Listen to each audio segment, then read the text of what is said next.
Bienvenido a un nuevo contenido de Uninorte Co. No olvides suscribirte a nuestro canal.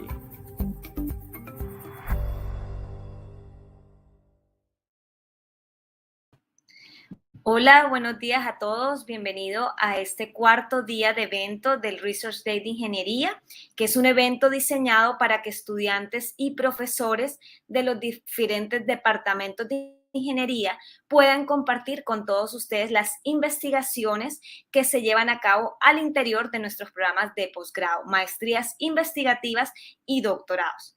Para iniciar la programación de la jornada de la mañana, me permito invitar a Karen Quintero, que es estudiante actual de la maestría en Ingeniería Industrial y que se encuentra desarrollando su tesis de investigación con el ingeniero Alcides Santander. Karen, bienvenida al evento Research Day de Ingeniería y gracias por haber aceptado la invitación a participar en este evento. ¿Cómo estás? Buenos días, ingeniera. Muy bien, muchas gracias. Gracias a ustedes por la invitación. Un gusto estar aquí con ustedes. Nos complace a nosotros tenerte aquí dando inicio a esta primera jornada. Entonces, si gustas, puedes ya empezar a compartirnos la presentación que tienes preparada para nosotros. Listo.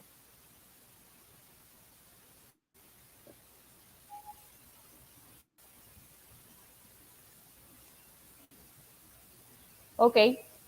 Bueno, como lo dijo la ingeniera, mi nombre es Karen Quintero. Yo soy ingeniera industrial de la Universidad de la Costa. Estoy trabajando en mi proyecto de tesis para el programa de maestría en Ingeniería Industrial en la Universidad del Norte. Y es un diseño de un modelo de reprogramación de la producción bajo condiciones de incertidumbre en el proceso de aprovisionamiento de materias primas. Esta investigación surge debido a que, bueno, en mi experiencia estuve trabajando alrededor de 5 años en una fábrica de calzado y uno de los factores que más afectaba el flujo del proceso era no contar con materias primas o que no llegaran a tiempo. Y esto que hacía, que retrasaba el proceso, por lo cual debía hacer una logística interna para poder continuar con el flujo del proceso. De aquí surgió la idea de esta investigación y ahora vamos a continuar para mostrarles lo que encontré sobre este tema.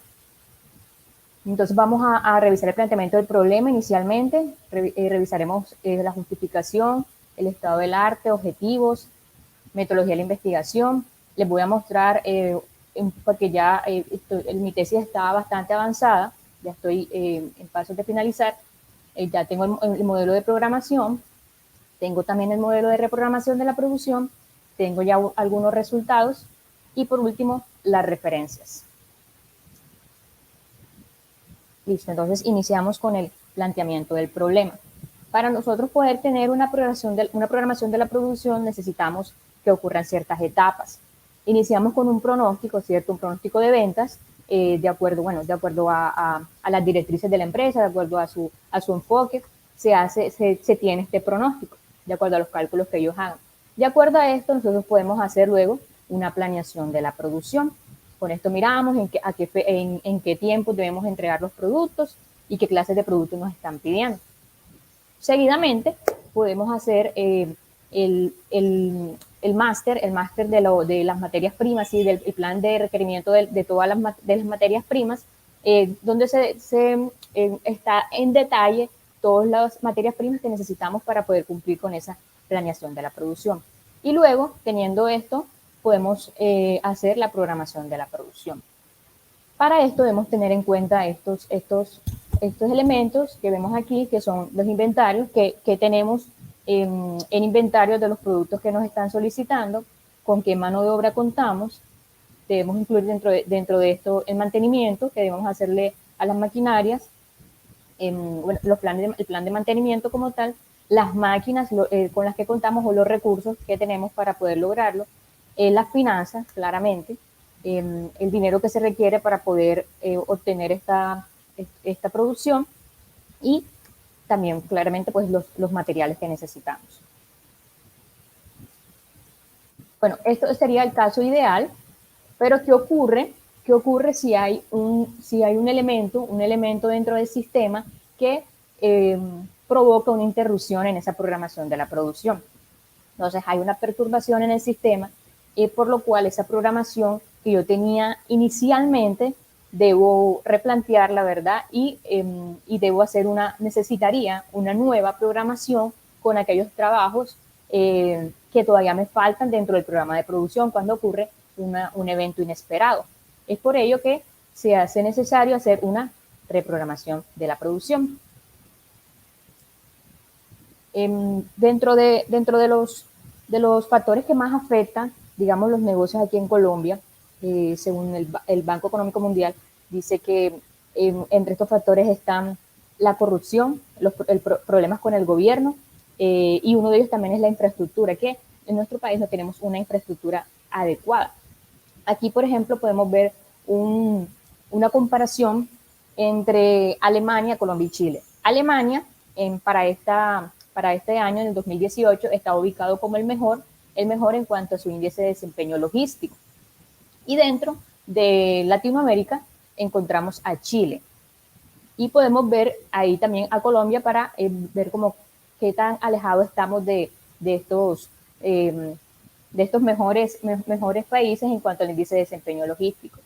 Entonces podemos ver que si vemos Colombia es la línea naranja, podemos ver que en todos los factores que se están evaluando aquí, la competencia logística, la infraestructura, en todos estos elementos, Colombia está muy por debajo de ellos. Es decir, que tenemos un reto, ¿cierto?, de trabajar sobre este tema para que Colombia pueda tener un mejor índice en desempeño logístico. Con respecto a la infraestructura, este es el estado de la red vial colombiana para el año 2019. Entonces podemos ver por un lado el estado de la red vial pavimentada. Entonces vemos que aproximadamente el 60%, un poco más del 60% está en un estado muy bueno o bueno. Y el resto está en un estado malo o muy malo. Y esto se refiere a la red vial pavimentada. Entonces, pese a que ya esta parte está pavimentada, hay unas zonas que no están en buen estado. Y por el lado derecho podemos observar el estado de la red vial no pavimentada. Aquí sí podemos ver que más del 50% de esta red está en muy mal estado. Solo tenemos un 19.48% en un estado bueno y un 23% en regular. Por lo tanto, tenemos en cuanto a la infraestructura, en cuanto a la red vial de Colombia, tenemos un reto y debemos debemos generar esquemas de producción que nos permitan contrarrestar este tipo de mala infraestructura que tenemos en nuestro país. Entonces, debido a esta problemática, planteamos la siguiente pregunta-problema.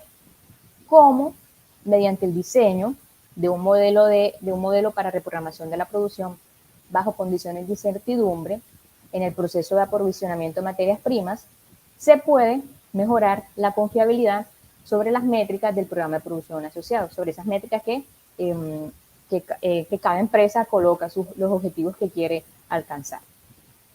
Más adelante le explicaré en qué está enfocada este estudio. Justificación. Tenemos varios elementos por los cuales esta investigación se está realizando.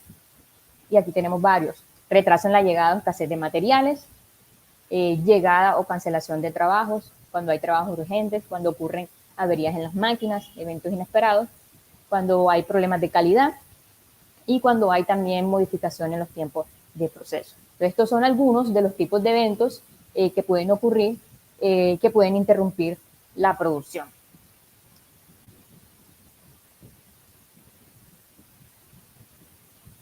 Listo. Y también de la justificación encontramos, bueno, las empresas buscan ¿qué? Rentabilidad. Buscan siempre lograr los objetivos con los menores costos para claramente ser rentables en el mercado y continuar siendo competitivos dentro del mercado. por lo cual también se hace necesario obtener eficiencia dentro de los procesos, que pese a que ocurra algún evento inesperado, la programación de la producción se pueda continuar y se pueda lograr obtener los objetivos planteados inicialmente. Y también porque, como ya lo mencionamos, por los problemas logísticos que hay dentro de nuestro país, es posible que no tengamos disponibilidad de materia prima. Listo, entonces, estado del arte. Dentro de los papers que encontré, aquí hay alrededor de unos 100 papers, y pude clasificar dentro de estos papers todos los tipos de incertidumbre que hay dentro de la literatura. Ahorita más adelante les voy a mostrar un gráfico donde les muestro los porcentajes de lo que encontré dentro de la literatura. Y también se evaluó en base al ambiente de programación que se hizo. Aquí solamente está Flexible Flowchart, que es en el cual se está enfocando esta investigación, pero también se revisó para máquinas sencillas, se revisó para máquina paralela, para Flowchart, YoChop, Flexible YoChop.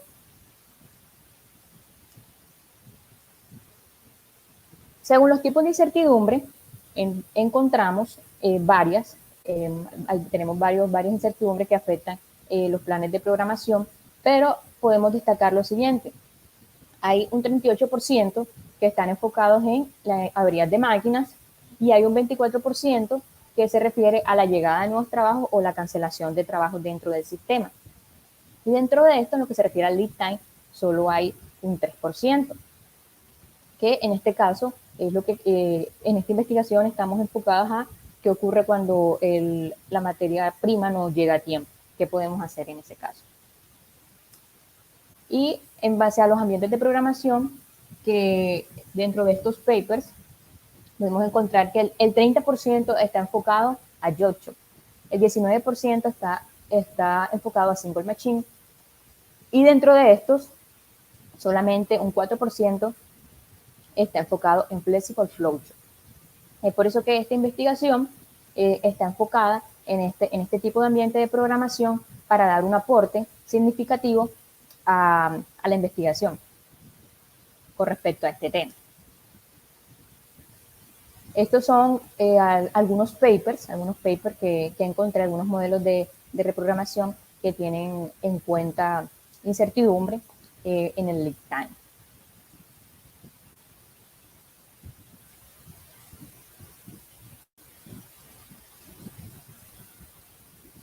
El objetivo general de esta investigación entonces es diseñar un modelo de reprogramación de la producción utilizando el tipo de problema de asignación de máquinas de Flexible Flowchart bajo condiciones de incertidumbre en el proceso de aprovisionamiento de materias primas, que permita mejorar la confiabilidad sobre las métricas de mainspan y tardanza del programa asociado.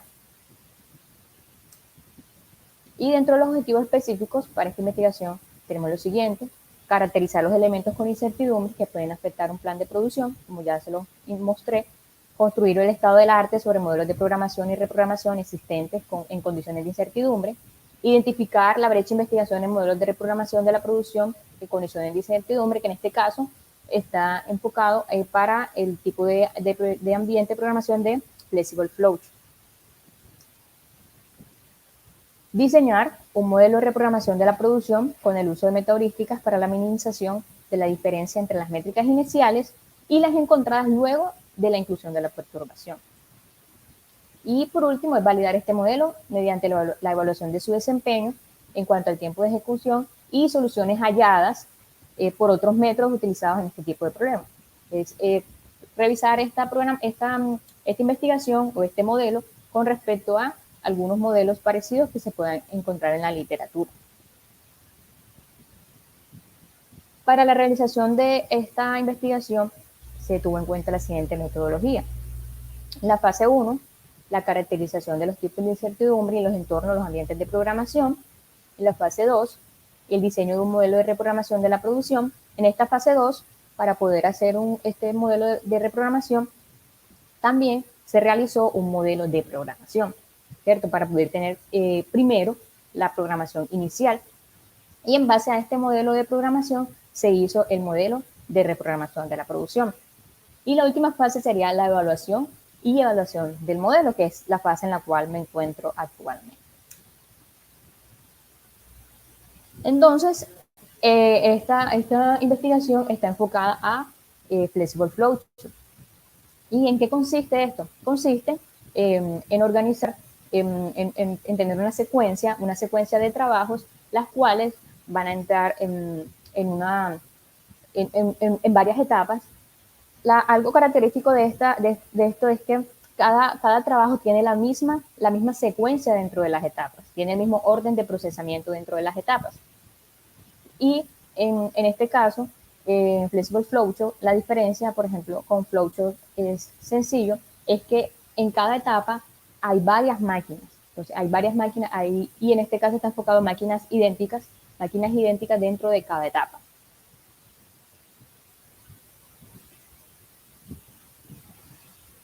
Listo, entonces, ahora sí voy a explicarle un poco sobre el modelo de programación y reprogramación. Primero, para poder tener en cuenta, en el modelo de programación se evalúan dos métricas, que son el mainspan y la tardanza máxima. Pero en el modelo de reprogramación, como la idea es que esta nueva secuencia que nos genere este modelo de reprogramación sea lo más parecido a la programación inicial, en este caso se evalúan, también tiene dos objetivos, pero se evalúa la diferencia de los tiempos de inicio de la programación inicial con respecto a la nueva programación. Y también se evalúa la tardanza máxima. Esta es la diferencia entre los objetivos que tenemos dentro de cada modelo.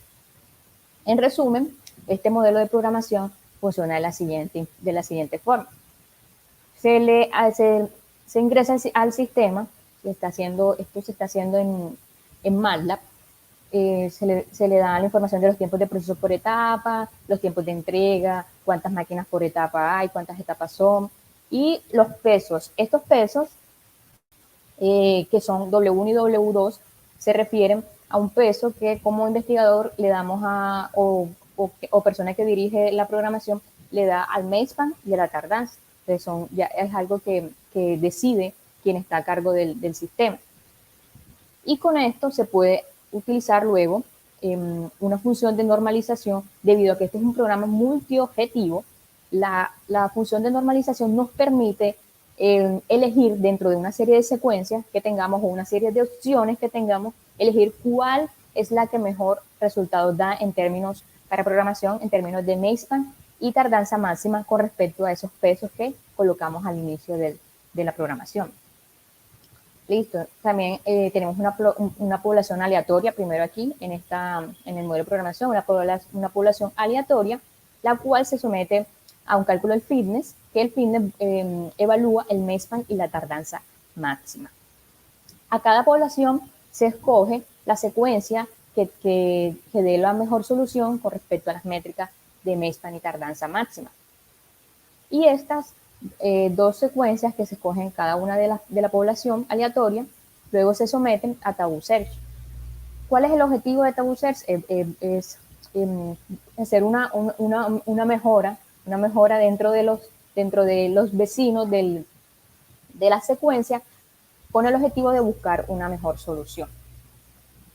Y luego que se someten estas dos secuencias a Taboo Search, entonces tenemos los que llamamos los padres iniciales para poder realizar el cruzamiento.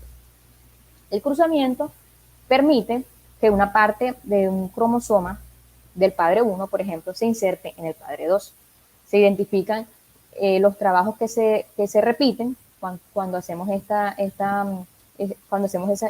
insertamos estas secuencias. Se identifican cuáles son los trabajos que se repiten y se reemplazan por los faltantes. Y se hace lo mismo, luego se inserta una parte del cromosoma del padre 2 en el padre 1. Y así. Y se eligen, esto da 2 hijos, y se eligen de cuál es la mejor secuencia con respecto a los términos de minimización de mainspan y tardanza máxima. Luego, la secuencia hijo puede ser sometida a una mutación. Esto es está sujeto a una probabilidad. Si se cumple la condición, entonces la secuencia hijo se somete a un proceso de mutación y se elige entre la secuencia hijo y la secuencia obtenida por la mutación cuál da mejor resultado. Este proceso se repite hasta que se cumple el criterio de parada o hasta que se cumple un número de n iteraciones que colocamos al inicio de la programación. Luego, obtenidas todas las mejores secuencias de estas iteraciones, se calcula el fitness de estas y a través de la función de normalización podemos saber cuál es la mejor secuencia. Para poder entender esto, vamos a analizar un poco sobre el cálculo del fitness, el cruzamiento, cómo funciona lo del cruzamiento, la mutación, sí, esas cosas. Y luego más adelante les muestro otra función. Para el cálculo del fitness, pues lo que se hace inicialmente, se toma el trabajo que está ubicado en la posición 1 y se programa en todas las etapas. Luego, hecho esto, podemos proceder a programar el resto de trabajos en el resto de etapas. Con esto obtenemos los tiempos de finalización de cada trabajo en cada etapa. Y ya con esto podemos calcular, teniendo en cuenta la última etapa, cuándo termina cada trabajo, en qué tiempo termina cada trabajo. Y con esto identificamos el MESPAN, cuál es el trabajo que el último en finalizar, sería en este caso. Y luego con esto, como ya sabemos cuándo termina cada trabajo, podemos hallar la tardanza con respecto al tiempo de entrega que colocamos al inicio de la programación. Se calcula la diferencia y luego se suman estas diferencias y así tenemos la tardanza máxima con respecto a los trabajos analizados. Búsqueda tabú, que es una metodística de optimización global. Aquí les quiero mostrar un ejemplo que se hace en búsqueda tabú. Aleatoriamente se escogen dos posiciones dentro de la secuencia. Aquí podemos ver el padre 1. En este caso, se intercambió el trabajo ubicado en la posición 7, que en este caso casualmente es 7, y el trabajo ubicado en la posición 14, que sería 13. Se intercambian, aquí lo podemos ver en la tercera línea. Esta ya sería la secuencia tabú.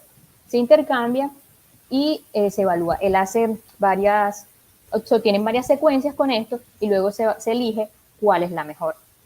Y algo que se hace en búsqueda de tabú es que se crea una lista de movimientos tabú. Es decir, que porque dentro de las iteraciones vamos, por decirlo de alguna forma, a bloquear posiciones que ya se han intercambiado, para que de esta forma las secuencias siguientes que se evalúen puedan no tener en cuenta estas posiciones que ya se habían intercambiado en iteración anterior. El modelo de programación y reprogramación está basado en el algoritmo genético de Chub-Beasley.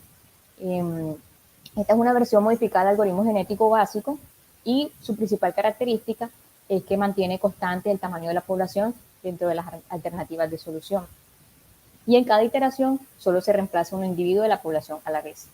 Esto permite encontrar múltiples soluciones y conservar la diversidad del conjunto de alternativas de manera que se evite caer en soluciones locales subóptimas. Y este es un ejemplo de cruzamiento. Podemos ver aquí los dos padres. Estos padres, les recuerdo que los obtenemos a través de Taboo Search. Y las posiciones que se van a cruzar son desde la posición 5 hasta la 8. Entonces aquí podemos ver cómo estaban inicialmente el padre 1 y el padre 2. Luego, en la segunda línea podemos ver ya el intercambio de estas posiciones, el intercambio de los cromosomas. Y lo que está en asterisco son aquellos trabajos que se identificaron como repetidos. Aquí vemos el padre 1, la posición 2, la posición 17 y la posición 18. Y en el padre 2, la posición 2, la posición 3 y la posición 9. Se identifican estos elementos repetidos y se colocan los trabajos faltantes en el orden en que estaban programados inicialmente. O se respeta ese orden. La mutación, que está sujeta a una probabilidad, ocurre de la siguiente forma. También de manera aleatoria se escoge una sección de la secuencia, en este caso desde la posición 9 hasta la posición 14, y se hace un intercambio entre esos trabajos que están dentro de esas posiciones. Esto es lo que hace la mutación. Luego se evalúa entre estas dos secuencias, en este caso el hijo 2 y el hijo n, se evalúa dentro de estas dos secuencias cuál tiene mejores resultados en cuanto a términos de Maze-Span y tardanza máxima. El modelo de reprogramación parte del modelo de programación. Aquí la diferencia es que necesitamos ya los tiempos de proceso por etapa de la programación inicial. Igualmente necesitamos cuáles son los tiempos de entrega, las máquinas por etapa, también los pesos W1 y W2, que en este caso es para diferencia de los tiempos de inicio y tardanza máxima. Necesitamos la información del trabajo donde ocurrió la interrupción y cuál sería ese nuevo tiempo de liberación de este trabajo o cuándo estaría este trabajo disponible nuevamente. Igual se generan dos secuencias partiendo de, bueno, aquí sí cambia, se generan dos secuencias partiendo de la secuencia inicial de programación. Inicialmente se respeta el mismo orden que estaba en la secuencia inicial y como segunda opción se traslada el trabajo donde ocurrió la interrupción a la última posición.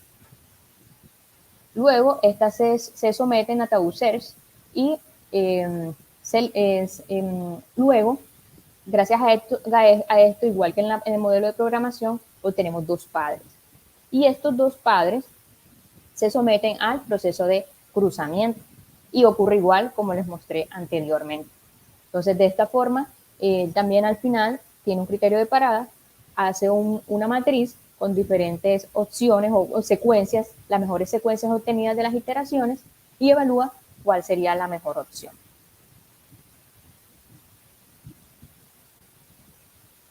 Algo adicional, una función que se colocó en este modelo de reprogramación con respecto al de programación es una función denominada 2OPT que hace que luego de la mutación,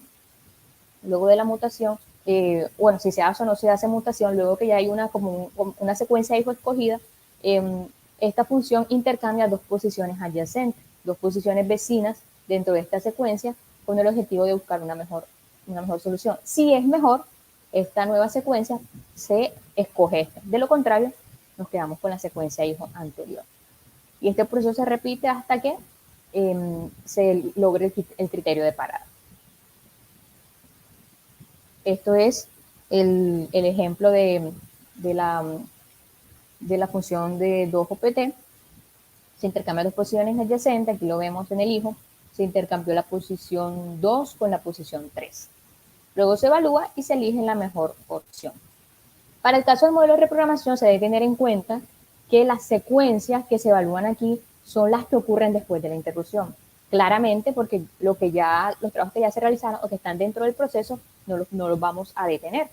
Entonces se trabaja en base a las secuencias, a los trabajos que continúan en la secuencia que aún no han ingresado dentro de la producción.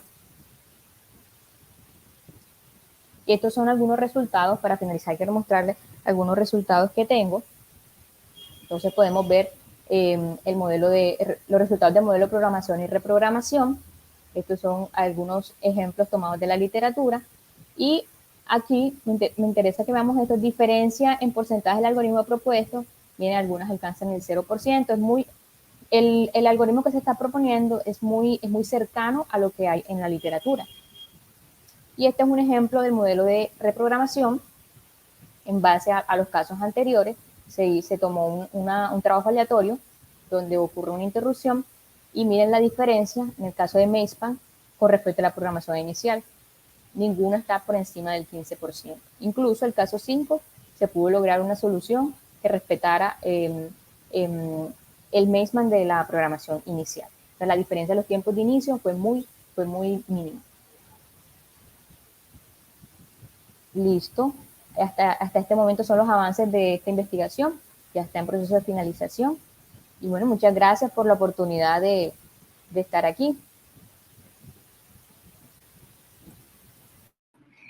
Gracias a ti, Karen, por haber aceptado la invitación a participar en el Research Day de Ingeniería.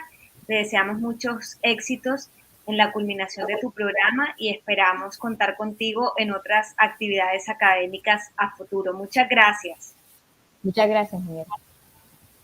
Seguimos con la programación de este cuarto día de evento y para ello mi segunda invitada en la mañana de hoy es la ingeniera Giselle García, actual coordinadora académica de la maestría y el doctorado en Ingeniería Industrial. Ingeniera Giselle, bienvenida y muchas gracias también por haber aceptado esta invitación y por este espacio que vamos a compartir con toda la audiencia.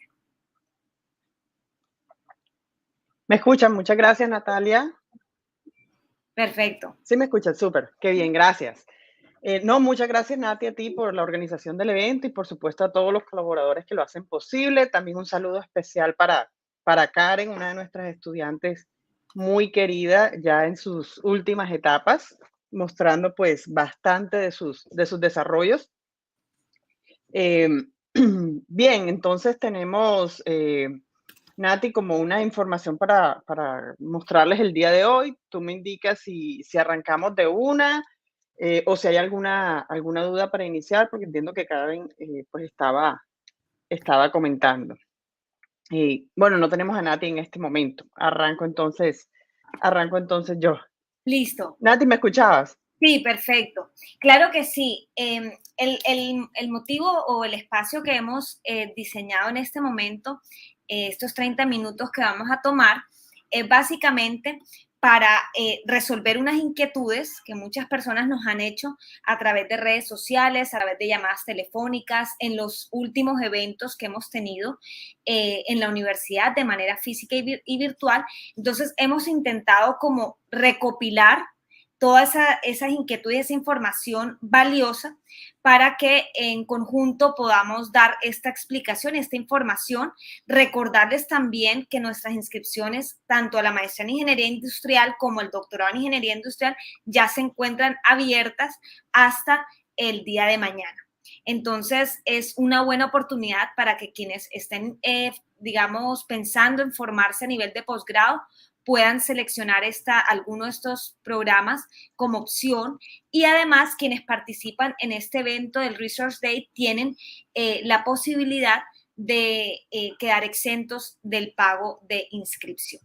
Entonces, Gise, tú nos tenías también como en general una presentación, ¿cierto? Súper breve, no nos preocupemos, Exacto, no debemos para preocuparnos. compartir en la mañana con la audiencia.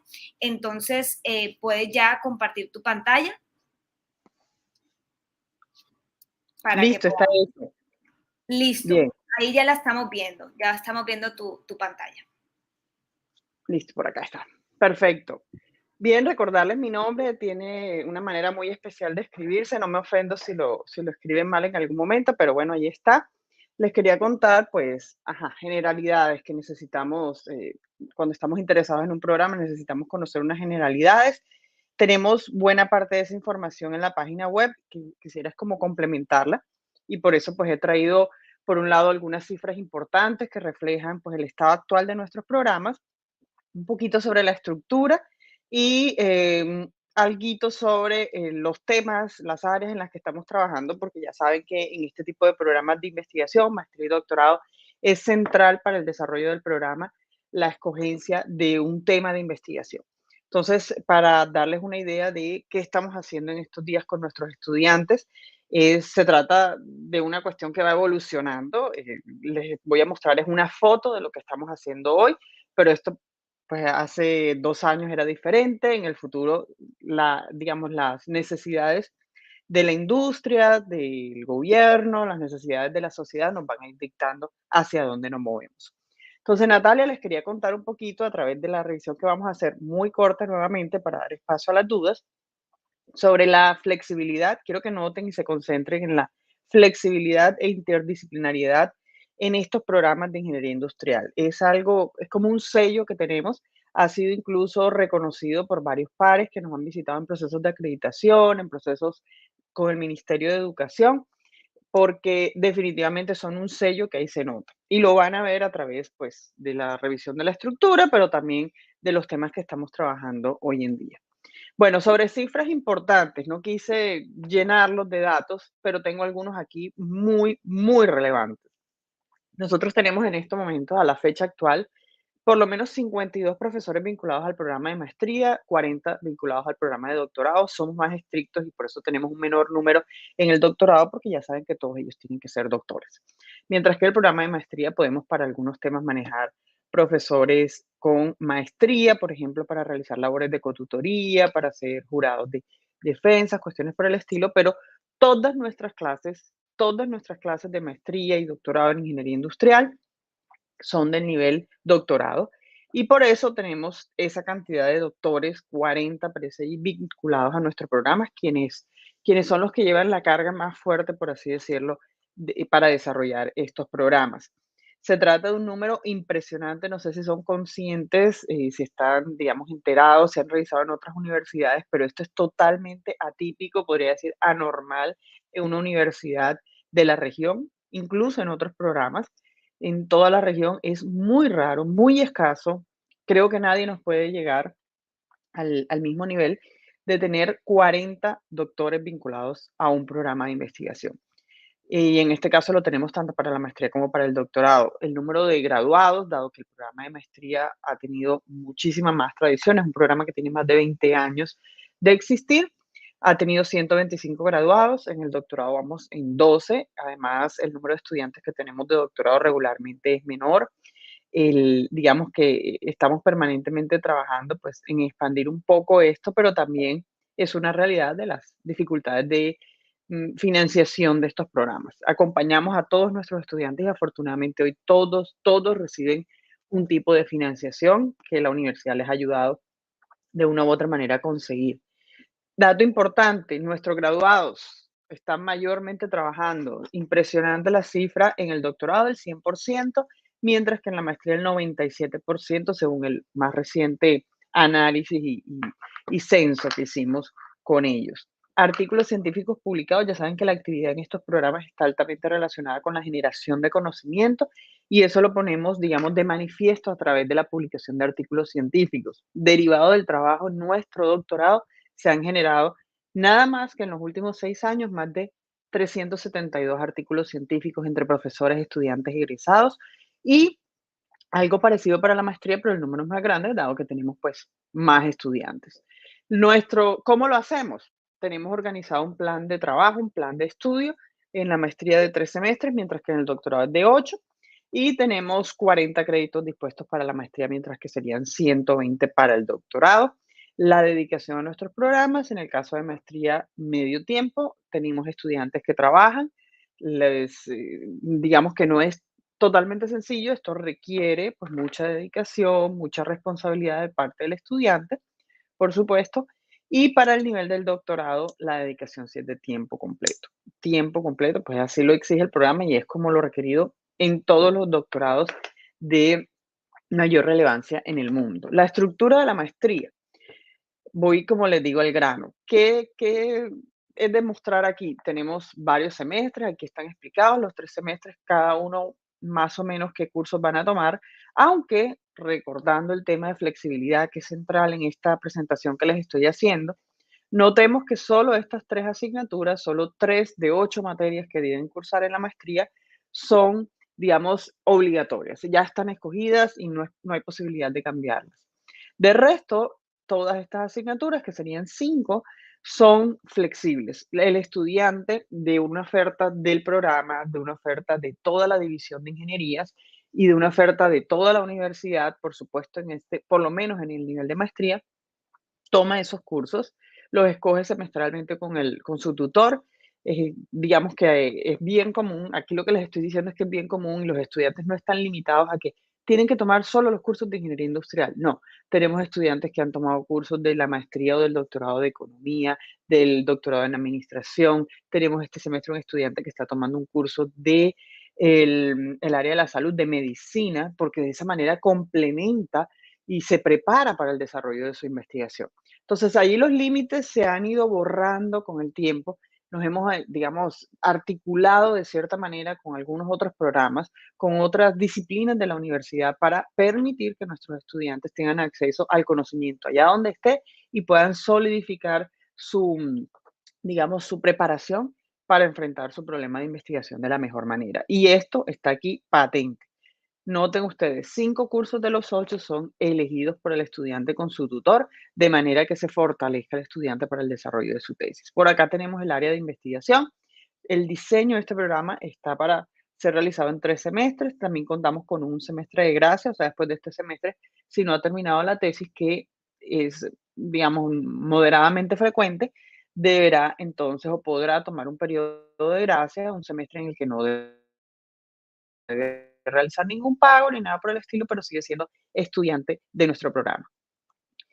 Sobre la estructura del doctorado, pues parecido a lo que les mencioné ahorita, no voy a entrar en los detalles de la materia porque además eso está en la página web, pero sí mencionarles o hacerles notar que aquí tenemos también la zona roja de nuestro programa de doctorado donde tenemos 120 créditos, solo 4x4, 16 estos créditos de acá son obligatorios. De resto, todos los créditos, estos que aparecen en azul, los que aparecen en naranja, son electivos, estos son cursos o materias, serían 7, nuevamente que el estudiante escoge con el tutor en el lugar en el que en la universidad encuentre ese conocimiento que requiere, por supuesto verificando unas condiciones de calidad, o sea, que su profesor sea tutor, que sea un curso de nivel doctorado, pero hemos tenido mucho éxito con estas posibilidades. Y la línea de verde corresponde a la investigación, que es muy fuerte. Esta estructura de doctorado la estamos estrenando este semestre, por eso la fecha que aparece aquí es del semestre que cursamos en este momento, porque hemos realizado una apuesta, hemos modificado nuestra apuesta y le estamos dando más libertad al estudiante, estamos concentrando su dedicación precisamente en el desarrollo de su tesis doctoral, algo que, digamos, lo entendimos como retroalimentación de los estudiantes y ya lo pusimos, de hecho, en nuestro programa. Sobre los temas de investigación, que también quiero que sean para ustedes un reflejo de la interdisciplinariedad y de la flexibilidad que manejamos, que es altísima. Difícil encontrar otro programa de este estilo. Noten aquí, les he colocado los temas de investigación que ya están perfectamente claros para los estudiantes. Bueno, aquí hay mezcla de estudiantes de maestría y estudiantes de doctorado. Noten el tema de la flexibilidad. Tenemos temas en inglés, tenemos tesis que se desarrollan en inglés, tesis que se desarrollan en español. Por supuesto, siempre preferiremos que lo hagan en inglés, pero también hay espacio para el manejo en el otro idioma. Tenemos tesis relacionadas con energía, tenemos tesis relacionadas con modelos financieros, gestión corporativa, en el área de operaciones, optimización, diseño, por ejemplo, aquí en el tema de transporte. Es decir, cubrimos muchas áreas y alguien podría pensar, pero ¿cómo desde ingeniería industrial se trabaja todo eso? El tema es ese, el secreto es ese. Aprovechamos las fortalezas de otros departamentos, de otras divisiones y aplicamos lo que en esencia es nuestro, que es la optimización, la modelación, ¿sí? Ese entender, ese estructurar los sistemas y nos nutrimos de esas otras áreas, aprovechamos toda esa potencialidad que tienen otros departamentos para que nuestros estudiantes trabajando en llave, digamos, aprendiendo las herramientas básicas desde acá desde la ingeniería industrial, pero complementándola con esas áreas disciplinarias distintas, generen unos trabajos tan interesantes como estos que les tengo proyectados acá. Solo escogí algunos. Además, decirles que el panorama es muy amplio. En las áreas que nos desarrollamos las dividimos tradicionalmente en 3 grandes áreas: gestión empresarial, gestión de operaciones y métodos cuantitativos, donde trabajamos optimización, que mayormente soporta estas otras áreas de desarrollo. Y aquí les tengo como un listado de las áreas en las que se desempeñan los profesores, los estudiantes. Notarán que hay muchísimo, o sea, es sorprendente encontrar, por ejemplo, aquí genómica, genética de poblaciones, bioinformática, algo que de pronto hace unos años no identificábamos o no ubicábamos dentro de un departamento de ingeniería industrial, pero sí se trabaja allí, porque hacemos modelación estadística, porque hacemos predicción, para eso nos preparamos. En el área de gestión de operaciones, digamos que aquí encontrarán pues muchos temas tradicionales, pero también encontrarán entonces unas temáticas como más actualizadas, por así decirlo. tecnologías emergentes para resolución de problemas de transporte humano. Entonces tenemos estudiantes desarrollando, por ejemplo, algoritmos para que los vehículos autónomos se puedan movilizar en ciudades y cómo hacer eso realmente viable. Ese tipo de investigación lo hacemos acá en la universidad y en el caso de los métodos cuantitativos, pues ya les dije que es mayormente un área que soporta estas dos áreas de desarrollo y entonces tenemos diferentes tipos de modelación, de optimización o de simulación de procesos, simulación de sistemas para ayudar a la toma de decisiones tanto en el área empresarial como operaciones, gobierno, sociedad. De esa manera es que trabajamos, Nati, y el panorama es bien amplio. Bastante amplio. Es difícil para nosotros cuando nos dicen, pues, resuma las 2, las 3 áreas de trabajo o líneas de investigación de su programa porque es vasto, es muy, muy grande. Y eso se refleja, digamos, que nace en la misma definición de la estructura de los programas. Nati, Dice, la verdad es que ha sido bastante completa toda la información. De hecho, teníamos aquí como el resumen de los puntos que las personas o los interesados nos han mencionado y creo que has tocado todos los puntos que nos han dicho. Sin embargo, sí quiero hacerte como unas preguntas particulares que normalmente nos hacen y que podría ser este espacio, el espacio idóneo para poder resolver. Muchas personas nos dicen que, bueno, están interesados en formarse a nivel de doctorado, pero quieren iniciar con la maestría investigativa para adquirir más trayectoria investigativa, para tener como más cancha en el tema y qué posibilidades hay de homologación una vez finalicen la maestría y quieran continuar con los estudios de doctorado. ¿Existe proceso de homologación? Y en caso de existir, ¿cómo se hace ese proceso? Más o menos cuántos créditos. perfecto, Natalia. Gracias. Gracias por la oportunidad de comentarles de esta grandiosa oportunidad, además que ha sido muy, muy bien aprovechada por nuestros estudiantes en el pasado. Esto no es nuevo, es algo que ya conocemos, ya hemos hecho, está probado y tenemos experiencias muy positivas en ello. ¿Qué sucede? Las personas que realicen nuestra maestría, tal y como se las presenté, cursan 40 créditos. 32 hasta 32 de esos créditos son homologables cuando pasan al doctorado, cuando toman la decisión de seguir con nosotros en el doctorado. Eso significa un ahorro, digamos, en tiempo y en dinero de por lo menos 2 semestres o 2 semestres y algo, ¿verdad? Ahora, les digo y soy muy clara en decirles que máximo 32 créditos porque la cuestión depende.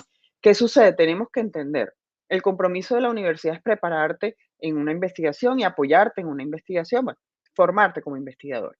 Resulta que si hiciste tu maestría en una temática y vas a hacer tu doctorado en la misma línea, la conexión es perfecta y es viable homologar los 32 créditos. Si realizas un cambio de línea de investigación muy dramático, pues tenemos que entender que entonces te vas a tener que preparar en unas áreas diferentes, vas a tener que mejorar o fundamentar tus conocimientos y entonces va a ser necesario que tomes más cursos y que te prepares en ello. Entonces, la cuestión, el mejor resultado, digamos, la mejor oferta que le tenemos y funciona muy, muy bien, tenemos a los estudiantes bastante contentos con ese tema, es que tenemos unos topes, pero hacemos un análisis estudiante por estudiante para entender qué es lo mejor para cada uno de ellos. Es decir, después de cursar la maestría o mientras está en la maestría, podemos hacer el estudio de si salta el doctorado, exactamente en qué condiciones y se lo decimos con suficiente anticipación para que sepa cómo va a estar la situación, siempre en procura pues del beneficio del estudiante. ¿Qué decirles? Hay otras personas que creo que algo mencionaste, Nati. Hay unas personas que quieren hacer el doctorado, pero tienen algunos temores, tienen algunas preocupaciones porque es un programa largo. Es un programa que normalmente lo enfrentamos cuando ya tenemos una cierta edad, no somos unos niños, y entonces un programa de 8 semestres suena como algo muy, muy largo. Para muchas personas que tienen esos temores, esas dudas, que creen que van a estar corriendo un riesgo, podría ser recomendable aplicar a la maestría primero. Hacen su maestría, digamos que confirman que este tema, esta formación en investigación es lo suyo, digamos, para definir la ruta correcta para cada estudiante, le podemos dar la asesoría, me puedo reunir con ellos para entender de qué viene, qué ha hecho, qué claridades tiene, qué necesita resolver, qué necesita aclarar, y todo eso lo podemos trabajar para definir su camino. Perfecto. Y siguiendo con otra duda que nos hacen mucho es referente a cómo seleccionar el tutor. ¿Deben ellos antes de aplicar ya tener un tutor establecido o hay algún acompañamiento que se le da desde la coordinación para hacer como contacto con los profesores y finalmente seleccionarlo? Natalia, me lo estás poniendo súper sencillo, tengo las respuestas. ¿Qué sucede? Hemos trabajado, ya tenemos 20 años con nuestro programa de maestría y hemos ido probando varios esquemas. Hoy tenemos un esquema que sentimos que funciona perfecto, que además es para mostrar. Siempre en nuestras acreditaciones, en nuestras visitas, estamos sacando pecho. ¿De qué se trata? Hemos migrado hacia un esquema en que digamos, la batuta, la libertad la tiene el estudiante. El estudiante es el dueño de su proceso y va a ir escogiendo, digamos, va a entrar en una relación que es casi un matrimonio con un profesor, ¿verdad? O un grupo de profesores, porque también permitimos varios profesores tutores o varios profesores dirigiéndole su trabajo de investigación. La libertad es absoluta para el estudiante. El primer día, y esto lo pueden decir todos los estudiantes, el primer día que se acerca un interesado en la maestría o en el doctorado, le digo, ¿en qué quieres trabajar? Y le aplico un filtro, le recomiendo unos profesores, lo invito, lo llevo, lo empujo a que vaya y hable con los profesores y que sea el mismo aspirante quien me manifieste con qué profesor quiere trabajar. Porque sí, entendemos que hay una cierta empatía, al dialogar el estudiante con el profesor encuentran como unos puntos comunes, unas ideas de trabajo parecidas y allí queremos explotar esas posibilidades, explotar ese potencial y por eso, digamos, favorecemos ese tipo de relación. Jamás de mi parte ni de ningún coordinador en este programa se les va a decir es que tienes que trabajar con X o con Y. La cosa no funciona así aquí. La libertad es absoluta. Digamos que eso nos, pues nos garantiza o no garantiza, no, siempre hay un riesgo, pero nos minimiza el riesgo de que haya problemas en el futuro, evitar cualquier situación. ¿Qué sí recomiendo? Si se me acerca hoy una persona diciéndome es que yo voy a iniciar mi programa el próximo año, entonces ganamos el tiempo. Sí hay muchísimas ventajas cuando entras a un programa y desde el día cero ya tienes tu tutor establecido, ya sabes cuál es el tema que vas a trabajar, porque puedes arrancar a trabajar de una vez cuando entras al programa. Entonces, si se acercan a mí en este momento, arrancamos de una vez la etapa de búsqueda del tutor hasta que el estudiante pues encuentre esa persona ideal para ser su tutor, su mentor, su jefe. Ahí hay varios tipos de connotaciones y que entonces se sienta totalmente cómodo trabajando con esa persona. Y siguiendo como en la línea de esa misma pregunta, nos hacen la siguiente inquietud y es referente a si existe la posibilidad de tener varios profesores guiando ese proceso o tienen que casarse exclusivamente con uno y uno de una sola temática o podemos mezclar como áreas de la ingeniería o diferentes áreas del conocimiento o tiene que ser solo un tutor. Aprendiendo del pasado y viendo qué es lo que mejor funciona para los estudiantes, nuestro esquema hoy es súper flexible. Tenemos la posibilidad de trabajar con 1 o 2 tutores. Lo más común, de hecho, diría que por ahí el 90% de nuestros estudiantes tienen 2 tutores, que normalmente los tutores, lo más común que se presenta es que uno de los tutores sea del departamento y el otro tutor sea de fuera. Precisamente se manifiesta allí el tema de la interdisciplinariedad. Entonces tenemos un profesor de ingeniería industrial, un profesor de civil para trabajar, por ejemplo, en optimización en temas de transporte. Entonces se mezcla la fortaleza de estos 2 profesores para guiar al estudiante por su trabajo, pero las posibilidades son muchas. Hemos tenido también estudiantes de maestría con profesor del departamento, bueno, con tutor del departamento de ingeniería industrial y tutor del departamento de medicina. Eso sucede, es una realidad, es una posibilidad. Ya el tema del estudiante es el que define la conveniencia de dónde está la conveniencia de quién lo debe acompañar. Nosotros no tenemos limitaciones. Digamos que la única preocupación que tenemos en ese sentido, pues, es el proceso de calidad, la calidad que acompaña el proceso. Entonces, para tener un nuevo tutor o un tutor que nunca ha sido tutor del programa, pues sí, es una realidad, preferimos de la universidad porque tenemos unas garantías, pero también hemos tenido muchos profesores, tutores, incluso de fuera de la universidad, de otras universidades muy prestigiosas en Colombia, pero más todavía de profesores internacionales, profesores en España, en Italia, en México, en Australia, en Estados Unidos, en Alemania, han sido cotutores de nuestros estudiantes en su proceso de investigación. Entonces, no solo es permitido, sino que es súper bienvenido, aplaudido y deseable. Perfecto. Y también siguiendo ahí con la línea internacional que hablabas, que era posible tener cotutores y personas apoyando esta investigación que se encuentran de pronto en instituciones fuera de nuestro país, muchos nos preguntan, por lo menos en el doctorado, qué facilidades hay para que ellos tengan experiencia internacional, tengan contacto con investigadores de otros países.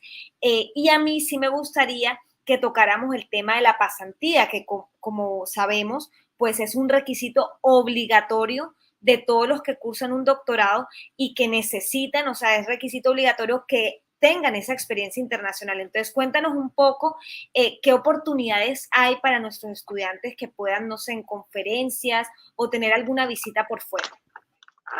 Bien, hay una cuestión, Nati, bien interesante. El tema de la internacionalización la trabajamos pues, de todas las maneras tradicionales y más en una universidad como la Universidad del Norte, que tiene tradición en esto.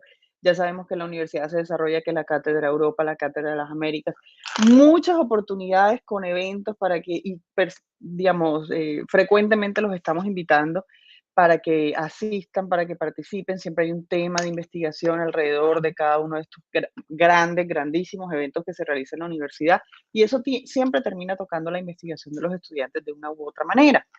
Pero desarrollamos algunas actividades, como Nati lo menciona, algunos esfuerzos particulares a nivel de doctorado, mayormente, aunque también impactan a la maestría. Es común que tengamos profesores internacionales por lo menos una vez al año en el programa.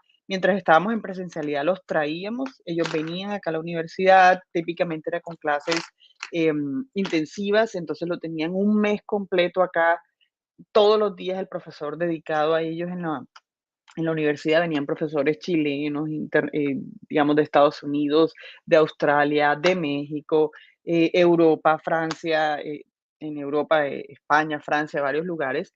Y entonces a través de esos espacios, la excusa era la clase, pero la internacionalización era el fondo, que el estudiante tomara la clase, digamos, de personas que vienen de un contexto distinto, que hablan otro idioma, todo ese entorno creaba como unas oportunidades adicionales. Hoy lo hacemos, hoy lo estamos haciendo de manera virtual, sigue teniendo esos buenos resultados.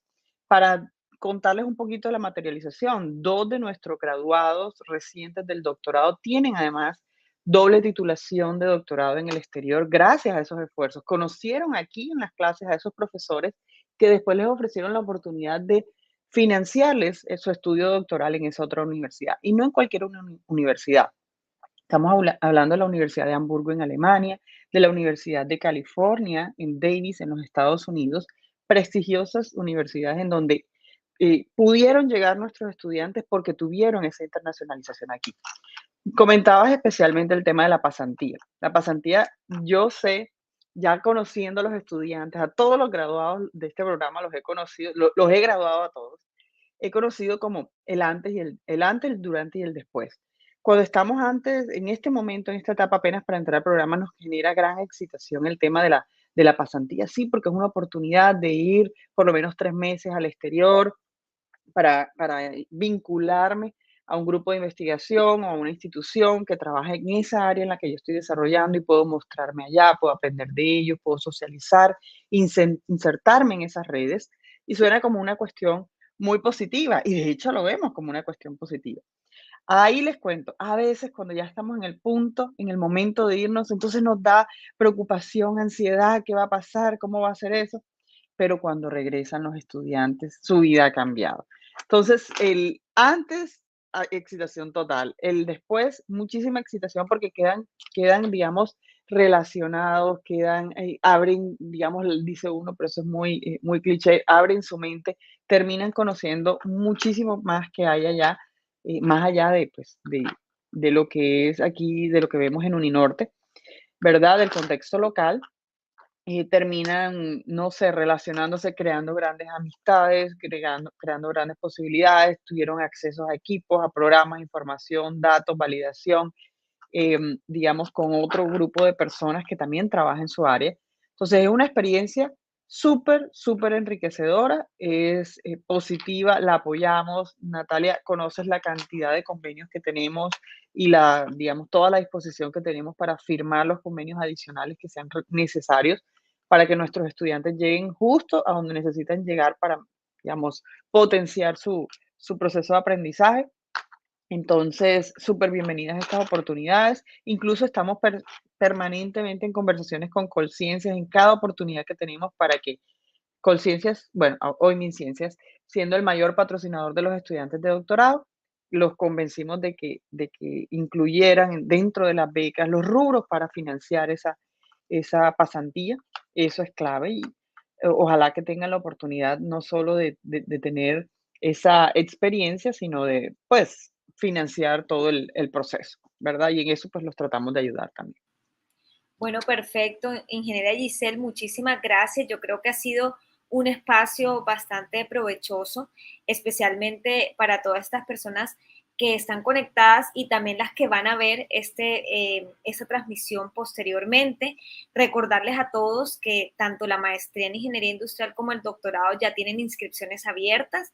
Todas las personas que participen de este evento podrán quedar exentos del pago de inscripción. No olviden que si tienen de pronto alguna duda académica, quieren de pronto reforzar una temática o tener mayor explicación en algo particular, no duden en contactar a la ingeniera Giselle García como coordinadora académica. Su contacto es gagarcia@uninorte.edu.co. Lo colocamos aquí en pantalla, su correo electrónico, para que quienes deseen, digamos, contactarla, lo hagan. Gise, no sé si te interesa y nos acompañas un poco a presentar nuestro siguiente invitado en la mañana de hoy. Ya tuvimos en la mañana Karen como estudiante de la maestría en Ingeniería Industrial y ahora pasamos a estudiante del doctorado en Ingeniería Industrial y para ello nos está acompañando en la mañana de hoy Fernando González. Como les digo, él es estudiante del doctorado y se encuentra desarrollando su tesis de investigación en compañía de su tutor, el ingeniero Daniel Romero, y cotutor, la ingeniera Gina Galindo. Gise, ¿qué nos puedes comentar de Fernando? Bueno, Fernando es otra de las materializaciones de esta articulación que les decíamos. Fernando trabajó en la maestría con nosotros, tuvo un muy buen arranque, digamos, profesional después de esa maestría. Fernando es profesor en otra universidad de aquí de la región, ¿verdad? Eso es parte también de la vocación de nuestro programa. Y Fernando tuvo la inquietud varios años, ¿verdad, Fernando? Sí. De arrancar el doctorado y nosotros deseosos de que él volviera, Sí. digamos, a integrarse a la comunidad de trabajo que tenemos acá y hasta que por fin se nos dio la posibilidad, ¿verdad, Fernando? Que fue viable el proyecto para ti en tu vida. Está ahora acá, nos acompaña, es un estudiante sobresaliente, es de estos que van solos por el camino, así que súper confiada en que lo que nos va a compartir en el día de hoy con nosotros va a resultar interesante para el público. Bienvenido, okay, Fernando, y gracias por estar aquí. No, gracias a ustedes por la invitación y la oportunidad de presentar estos avances del proyecto. Adelante, excelente. Si gusta, nos puedes compartir la pantalla y te confirmamos cuando ya le estemos viendo para que puedas iniciar tu intervención.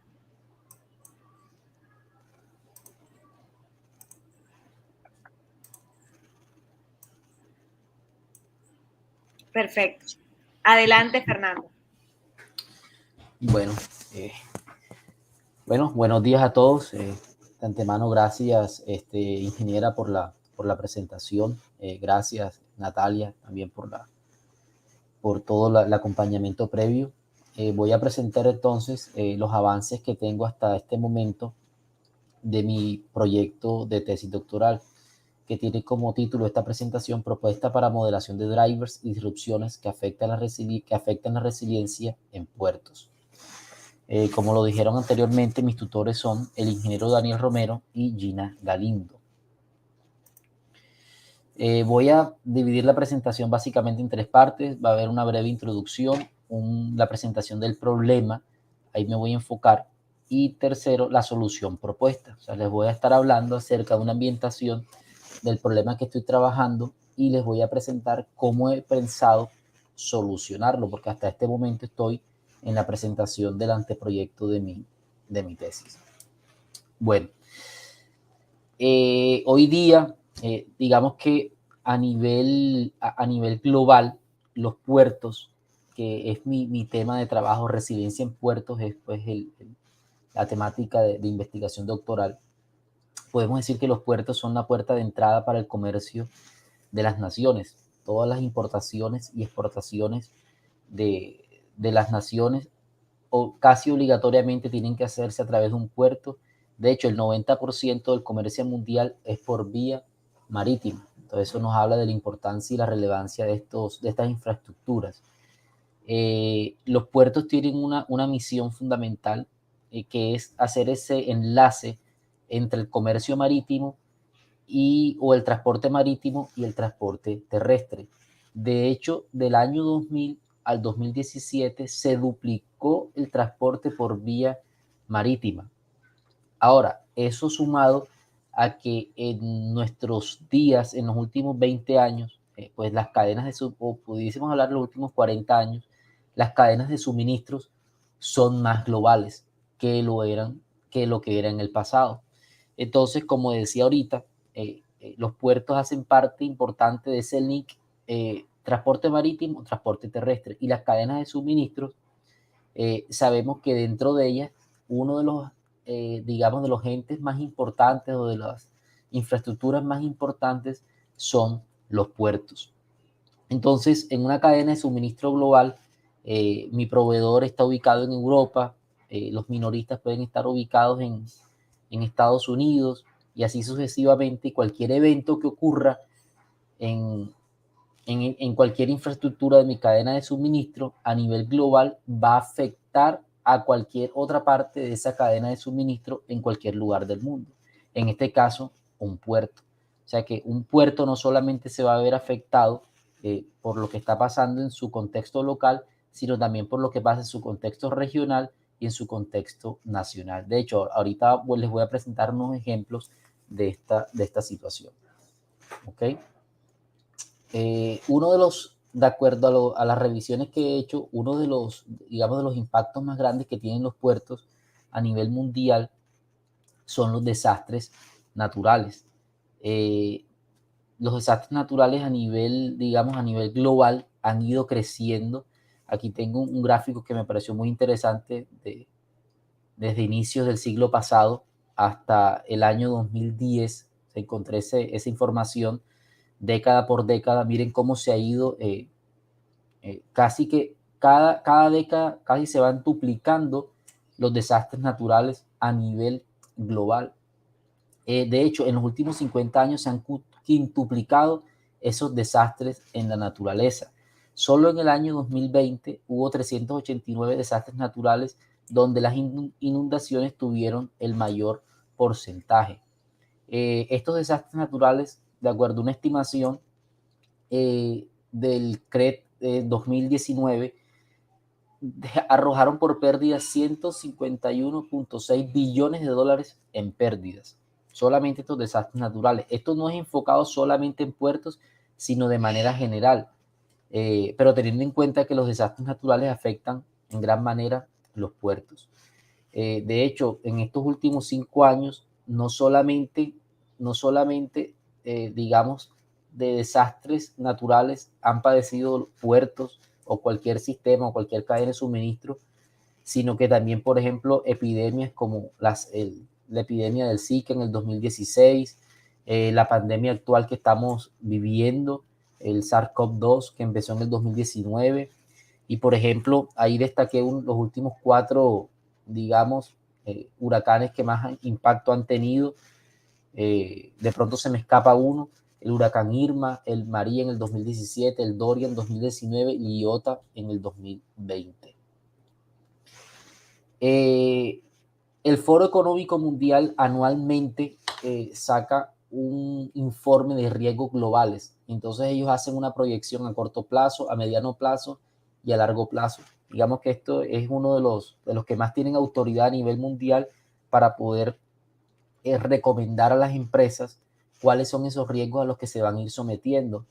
Esto es una entrevista que le hacen a 700 expertos aproximadamente a nivel mundial. Si se dan cuenta, el tercer evento o el tercer riesgo global en el corto plazo que destacan los expertos a que se pueden ver enfrentadas las organizaciones o las cadenas de suministro, en este caso los puertos, es eventos por el cambio climático. Y estos eventos por el cambio climático son los que generan en gran parte los desastres naturales. Y aquí hay otra serie de eventos, por ejemplo, fallas en la ciberseguridad, la inequidad digital, ataques terroristas, daños en el medio ambiente ocasionados por el hombre, por ejemplo, todos los incendios forestales. Esto puede afectar terriblemente un puerto, ¿cierto? Y aquí tenemos, pues bueno, el que tiene el número uno, que son enfermedades infecciosas debido al COVID-19. Entonces, vemos cómo las cadenas de suministro y los puertos se están viendo afectados a nivel global por una serie de riesgos. De hecho, hay expertos que dicen que en la planeación de los puertos, en la planeación de las organizaciones, ya la planeación de los riesgos no puede ser algo opcional o como algo extraordinario durante la planeación del año, no, tiene que ser algo normal para cada empresa, o sea, tiene que ser algo cotidiano hablar de riesgos en las organizaciones. Por ejemplo, aquí hay unos ejemplos destacados que han ocurrido este año en tema portuario. Por ejemplo, no sé quién tuvo la oportunidad de ver, por ejemplo, lo que pasó en el Canal del Suez en marzo de este año, que está en curso, ¿cierto?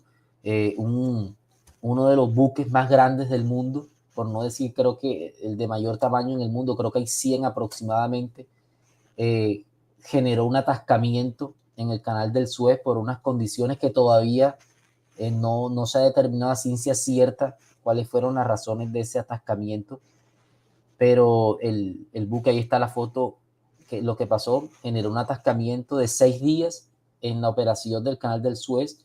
Este canal genera aproximadamente el 10% del comercio marítimo a nivel mundial pasa a través de este canal. Esto generó que 400 barcos aproximadamente quedaron atascados en cola, generó pérdidas diarias aproximadamente de 10.000 millones de dólares y en la autoridad del canal generó 15 millones de dólares por peajes por pérdida diariamente.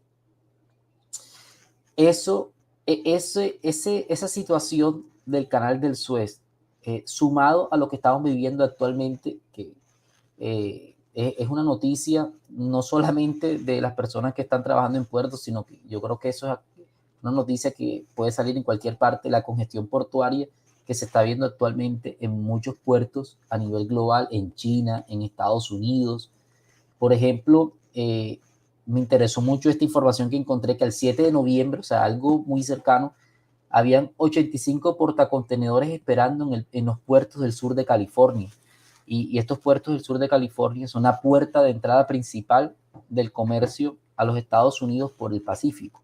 También este dato interesante, que al 8 de noviembre el 10% de los buques portacontenedores y el 20% de los buques graneleros están atascados por congestión en puertos. ¿Eso qué hace? Eso hace que el 10% de los contenedores a nivel global y el 20% de los contenedores enfocados al tema de graneles estén quietos o estén inmovilizados en diferentes puertos a nivel mundial. Y eso ha hecho que el flete de los contenedores pase, miren este gráfico que tengo acá, cómo ha aumentado súbitamente desde el año 2020 hasta finales de este año. $10.000 aproximadamente, pues es la cifra estimada según este gráfico que les estoy presentando. Y esta información que tenemos acá, este gráfico que tenemos acá es una imagen, que representa el atascamiento de los buques. Esto es en el sur de California. Estos buques que están en amarillo los están fondeando y estos buques que están acá están a la deriva, esperando poder pasar. Entonces miren todo el personal que está atascado acá, todos los contenedores que están acá. Y aquí hay una información que no agregué en la diapositiva, pero por ejemplo, conflictos entre China y Australia por un tema de carbón, el atascamiento del canal del Suez, el crecimiento de la demanda este año, porque digamos que por un tiempo la demanda estuvo detenida por todas las restricciones a nivel global por el tema del COVID-19. Entonces la demanda ahora ha crecido. Entonces esas tres situaciones han generado una congestión portuaria a nivel mundial. El mismo puerto de Barranquilla, según información local, se han visto afectados también por esta situación. Hay casos de puertos resilientes que ya están documentados, ¿cierto? Lo podemos encontrar en la literatura, por ejemplo, en Houston, cuando ocurrió el huracán Harvey en el 2017, por ejemplo, aquí en gris podemos ver la ocurrencia del evento y esta línea negra, digamos que es el comportamiento del puerto. Miren cómo decayó aquí, cómo decayó y cómo volvió a aumentar. Esto más o menos tiene una franja de 10 días. Pero me llama la atención, por ejemplo, cómo este puerto aguantó desde que comenzó a ocurrir el huracán. Él aquí cayó, aquí volvió a subir, pero no inmediatamente su nivel de servicio no decayó, o sea, su funcionamiento, a diferencia, por ejemplo, de este puerto que está acá, este Port Dampier, esto es en Australia. Miren cómo, por ejemplo, cuando ocurrió este ciclón Verónica en el 2019, cómo decayó inmediatamente su funcionamiento. En cambio, por ejemplo, el puerto de Nueva York y de New Jersey por el huracán Sandy también tuvo una resistencia y después sí cayó, pero tuvo una resistencia. Y también este que está acá, el Port Haimen, esto es en China, por el tifón Lequim en el 2019, también logró resistir. O sea que son ejemplos de puertos resilientes. Aquí ya podemos comparar que un puerto es más resiliente que otro puerto, porque aunque su nivel cayó, pudo mantener su estado o su nivel de servicio. Ahora, ¿cuál es el problema? El problema básico de la investigación que yo estoy presentando, como pues, digamos, sumado a las estadísticas o a la información que yo les he presentado en estos 10, 15 minutos que lleva la presentación, tenemos, por ejemplo, que por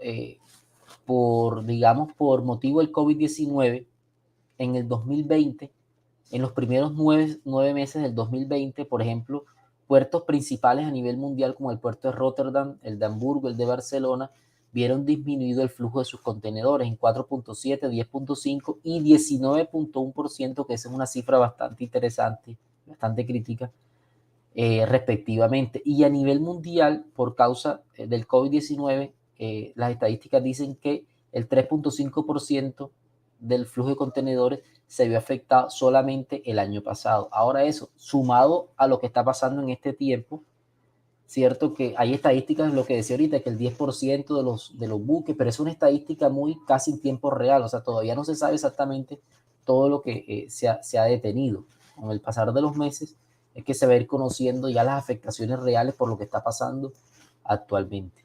Entonces, debido a toda esta información y estos datos, hay una creciente necesidad de establecer puertos resilientes, o sea, de puertos que estén preparados para afrontar disrupciones, ya sea por desastres naturales, ya sea por una enfermedad infecciosa, ya sea por un ataque a sus tecnologías de la información, ¿cierto? Ya sea por un incendio o, bueno, como lo decía el Foro Económico Mundial, por daños ocasionados por el hombre, entre otros eventos que pudiesen ocurrir y perturbar el funcionamiento normal de los puertos. Y bueno, y aquí tenemos, en nuestra ciudad, tenemos un creciente problema que es cotidiano y es el tema del dragado del puerto. Entonces, y nosotros siempre estamos viendo que siempre está el problema, pero parece que no se le da una solución a largo plazo. Entonces, todo eso hace que existe una necesidad de crear puertos resilientes, o sea, resilientes que estén preparados para afrontar todo tipo de catástrofe, que la puedan resistir y en el caso de que se vean afectados puedan recuperarse en un corto tiempo. Entonces, para desarrollar estrategias resilientes es necesario, de acuerdo a lo que podemos encontrar en la literatura, el estudio de los drivers de resiliencia. ¿Qué son los drivers de resiliencia? Son capacidades que facilitan el logro de la resiliencia en un sistema determinado. Digamos que los drivers son como las columnas. Cuando tú vas a construir un edificio, pues el ingeniero tiene que diseñar unas columnas para poder pegar los ladrillos y poder desarrollar toda su construcción. Asimismo, cuando yo voy a desarrollar resiliencia, yo tengo que partir de unas capacidades o de unos factores claves o de unos fundamentos o como algunos autores llaman unos constructos para poder desarrollar sólidamente esa resiliencia. Ahora, esos drivers o factores tienen un relacionamiento entre sí y eso hace que su estudio sea muy importante para el desarrollo de la resiliencia. ¿Por qué? Porque los drivers no son independientes entre sí, sino por el contrario, tienen interacciones entre ellos. Entonces, hay que desarrollar una serie de modelos para poder estudiar cuáles son esas interacciones entre ellos. Entonces, por ejemplo, ejemplos de drivers, para que tengan alguna idea, por ejemplo, agilidad es un driver.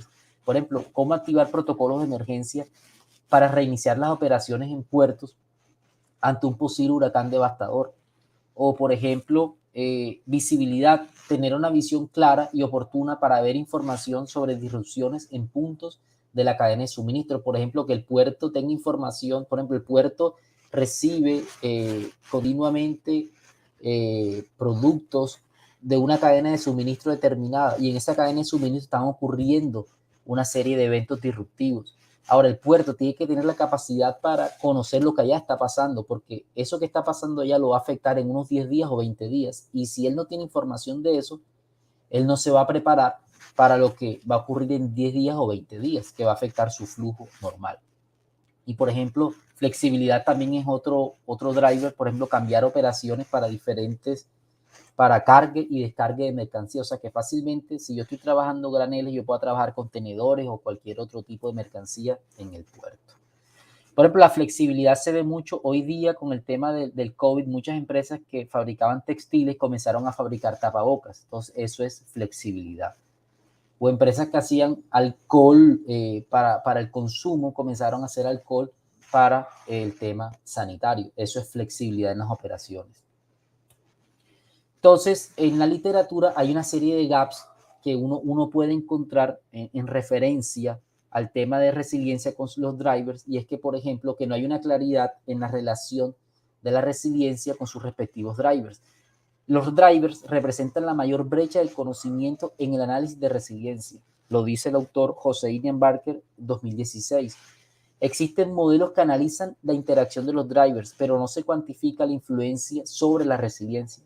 O sea, esos fundamentos o esos constructos que le hemos llamado drivers, no existen modelos para estudiar su interacción. O sea, sí existen modelos para estudiar su interacción, pero no cómo cuantificar la influencia sobre la resiliencia. O sea, no se sabe por ejemplo, si este driver está en un nivel determinado, cómo afecta la resiliencia. O si este driver está en un nivel determinado, cómo afecta la resiliencia. Eso no se sabe. Por ejemplo, Hossain 2019 dice que no es claro cómo la colaboración, que es uno de los principales drivers de resiliencia, tienen influencia sobre esto. Adicionalmente, en la literatura tampoco se observa investigaciones donde se estudie la influencia de las disrupciones en el funcionamiento de los drivers. Los drivers son tratados de manera genérica. Esto es algo muy importante que pues, yo detecté en mi investigación, porque al realizar la interacción de los drivers, los autores, por ejemplo, relacionan flexibilidad con visibilidad, con colaboración, pero ellos no trabajan, digamos, dentro de flexibilidad, hay flexibilidad, por ejemplo, en el transporte, flexibilidad en la maquinaria, flexibilidad en la mano de obra. O sea, la desagregación de esos drivers no lo trabajan. Y eso, por ese autor en el 2014, que es uno de los papers principales que uno puede encontrar en este tema, a pesar de que ya tiene 7 años, el paper, dice esto que les estoy mencionando. Entonces, todo esto me lleva a plantear una pregunta, y es cómo establecer la influencia de los drivers en la resiliencia portuaria, considerando su interacción con las disrupciones portuarias. Entonces, digamos que esa es la pregunta de investigación que yo he desarrollado, que he trabajado con mis tutores para poder desarrollar digamos, la solución que está enfocada a desarrollar una metodología que permita analizar la influencia de los drivers sobre la resiliencia portuaria a partir del análisis de la interacción de los drivers y diferentes disrupciones portuarias. Entonces, inicialmente yo voy a plantear un framework con los diferentes drivers y disrupciones tomados de la literatura y validados con expertos a través de análisis cualitativos. Después voy a establecer las interacciones que existen entre las disrupciones y los drivers para posteriormente construir un modelo que me permita medir la resiliencia a partir de la interacción de los drivers con las disrupciones y así poder establecer posteriormente la influencia que tienen esos drivers. Y finalmente, validar la metodología desarrollada en un caso particular en la zona portuaria de Barranquilla. Entonces, por lo menos adelantos que ya he empezado a tener, por ejemplo, en el tema de las disrupciones, ya yo he construido un framework que, digamos, es inicial, está sujeto a, digamos, a alguna actualización, pero digamos que a grandes rasgos esto es lo que, digamos, yo voy a trabajar en mi proyecto o en mi tesis doctoral. Yo he detectado en la literatura una serie de disrupciones que ya los autores han citado, por ejemplo, como emisiones del CO2, eso está relacionado al cambio climático, restricciones en los gobiernos, quiebras de los clientes, problemas de salud, como el que estamos viviendo actualmente, congestión en los espacios, que es lo que estamos viviendo ahora, congestión portuaria, inadecuado manejo de la carga, disputas laborales, falta de planificación de los puertos, eso es muy importante, reducción del recurso humano. Por ejemplo, acá abajo tenemos desastres naturales, incendios, protestas en los puertos, ciberataques, explosiones, terrorismo, incendios externos, porque puede haber incendio dentro del puerto e incendio fuera del puerto, fallos en las tecnologías de la información, derramamiento de petróleo. Entonces, todos estos que están acá, yo establecí unas variables, 3 variables para clasificar estas disrupciones. Coloqué una variable que era provocado por el hombre o provocado por la naturaleza, otro de inicio lento, repentino, y otra variable que me clasifica en catastrófico y no catastrófico. Y con base en esas variables hice un análisis clustering para, digamos, agrupar estas disrupciones en una serie de clústeres. Entonces, en este dendrograma podemos ver, por ejemplo, que tengo 4 clústeres. Entonces, el clúster 3, este que está acá, por ejemplo, dice que es provocado por el hombre, repentino y catastrófico. O sea, son riesgos o disrupciones que son provocadas por el hombre y tienen una ocurrencia repentina. Y a la vez tienen un impacto catastrófico sobre el sistema donde estén ocurriendo. Entonces, por ejemplo, esas que les estoy mencionando ahora son estas que están acá en azul celeste, estas que tenemos acá. Y el clúster 4, que es este que está acá, que es este morado que está acá, son disrupciones de origen natural, o sea, no son provocadas por el hombre, tienen un origen repentino y tienen una consecuencia catastrófica y no catastrófica. O sea, cualquiera de las dos consecuencias se pueden dar, son estas que están acá. Dentro de estas, por ejemplo, están los desastres naturales. Entonces, de acuerdo a esas características, estas disrupciones que yo tengo acá clasificadas en el clúster 3 y clúster 4, inicialmente son las de mayor incidencia o las de mayor impacto que pueden tener en los puertos. Lógicamente, esta información es un análisis teórico que yo he hecho. Esto todo tengo que validarlo con información de expertos en los puertos que voy a visitar posteriormente. También, por ejemplo, he construido el framework de los drivers a través de la literatura. He establecido, uno de los problemas que en la literatura se encuentra en puertos es que no hay un framework para drivers en resiliencia portuaria. Entonces, nos ha tocado realizar una investigación desde cadenas de suministro, desde otro tipo de industrias y estudiar esos drivers y ver cómo esos drivers se pueden aplicar a puertos y, digamos, de esos seleccionar cuáles son los que posteriormente nos van a servir a nosotros. Entonces aquí tenemos, por ejemplo, agilidad, colaboración, visibilidad, flexibilidad, cultura de gestión del riesgo, muy importante. Lo decía al principio que hoy día, con todo esto que está pasando del COVID-19, pues las empresas para planificar uno de sus aspectos de planificación básico y diario tiene que ser una correcta gestión del riesgo. Y así sucesivamente. Entonces, este es el framework que he desarrollado hasta este momento para el análisis de los drivers. Y finalmente nosotros hemos planteado, digamos, un modelo inicial con el que nos hemos guiado para realizar la propuesta. Un modelo en el que, digamos, esto no significa que tengo 17 variables, no, esto es simplemente un modelo de ejemplo que yo coloqué donde quiero esbozar, o sea, cómo se van a relacionar las variables y cómo ellas van digamos, a interactuar para poder medir la resiliencia. Entonces, conforme a lo que los autores dicen, que la resiliencia es afectada por los drivers, entonces inmediatamente mi variable de respuesta es resiliencia y los drivers son los que le influencian a ella, pero a la vez esos drivers están afectados por unos subdrivers, como decía ahorita, que es la desagregación de los drivers. Entonces ya es cómo desagregar la flexibilidad, cómo desagregar la visibilidad, cómo desagregar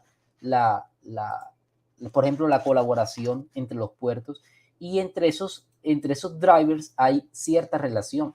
Entonces, por ejemplo, yo coloco acá, por ejemplo, que este subdriver, que es la variable X9, afecta a la variable X8, o por ejemplo, esta que está acá, este subdriver afecta al driver general, que es X15, que es la variable X15.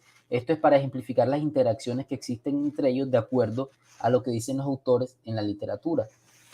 Y finalmente, por ejemplo, cómo las disrupciones, que es lo que tengo acá abajo, o sea, que son los eventos disruptivos, cómo ellos afectan a los subdrivers, y a la vez los subdrivers, cómo afectan a los drivers, y a la vez cómo esto me sirve a mí para medir la resiliencia. Por ejemplo, si uno de los subdrivers que yo tengo, por ejemplo, si este que está acá es flexibilidad, y este X8 que está acá es flexibilidad en el almacenamiento, o sea, que habla, por ejemplo, de una redundancia en la capacidad de almacenamiento del puerto. Y aquí, por ejemplo, este X1 es un incendio. Entonces yo digo que, ok, un incendio, que es un evento disruptivo que puede ser grave, me puede afectar esa flexibilidad en capacidad de almacenamiento. Y a la vez eso me va a afectar este driver y a la vez me va a afectar también mi resiliencia. Eso por darles un ejemplo. Entonces, básicamente, digamos que este es el modelo que yo he concebido para trabajar en mi proyecto de tesis doctoral. Las interacciones que están acá, yo tengo que definir, estas líneas que están acá, yo las coloqué ahora al azar, pero estas líneas tienen que estar definidas, y para esto yo voy a desarrollar una serie de métodos multicriterios que me van a permitir establecer a mí esas relaciones de causa-efecto entre las variables. O sea, me va a permitir determinar cuál variable es la que está afectando otra variable. He pensado trabajar métodos, por ejemplo, como DeMattel o Topsys. DeMattel es el que más he estudiado, ya he desarrollado algunos ejemplos y me ha parecido bastante interesante. Entonces, ese es el que lleva a la delantera hasta este momento. Hacer digamos, una combinación de lógica difusa para trabajar con datos que no tengo, y a la vez trabajar DeMattel. O sea, de pronto una combinación de DeMattel con lógica difusa para establecer estas relaciones que existen entre los drivers. Y posteriormente, para poder hacer la medición de la resiliencia, he pensado en hacer una red bayesiana y transformar, después que yo tenga las relaciones establecidas o las interacciones establecidas con el modelo multicriterio, se plantea hacer una transformación para poder establecer, digamos, como unos vectores de probabilidad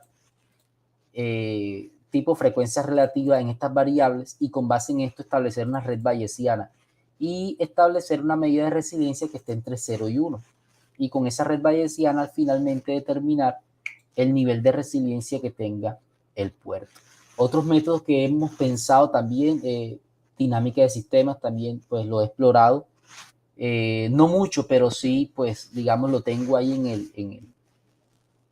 en el backup. También teoría de grafos, podría servir bastante para poder establecer esa medición de la resiliencia, pero hasta ahora los modelos que están pensados son de Mattel y redes bayesianas para poder desarrollar lo que se tiene pensado y lograr las conclusiones que se necesitan. ¿Ok? Y lograr el impacto necesario que se espera en el puerto, que es lo que finalmente esperamos. Y bueno, con esto yo termino mi presentación acerca de la propuesta para modelación de drivers y disrupciones en puertos.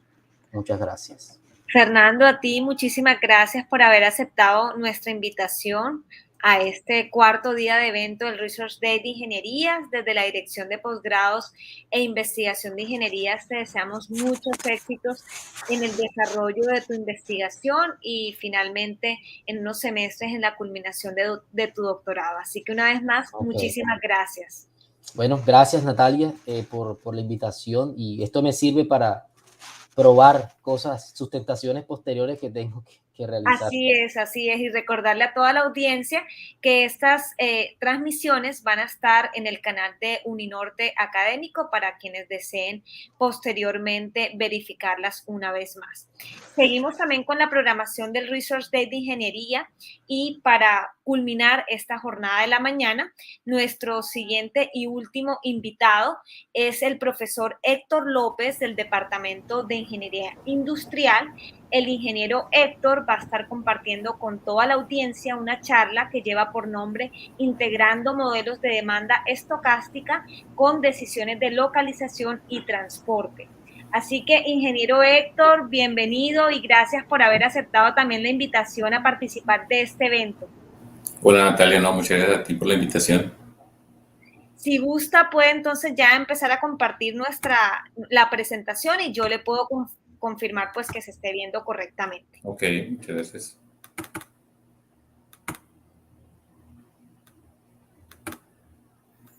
¿Se ve?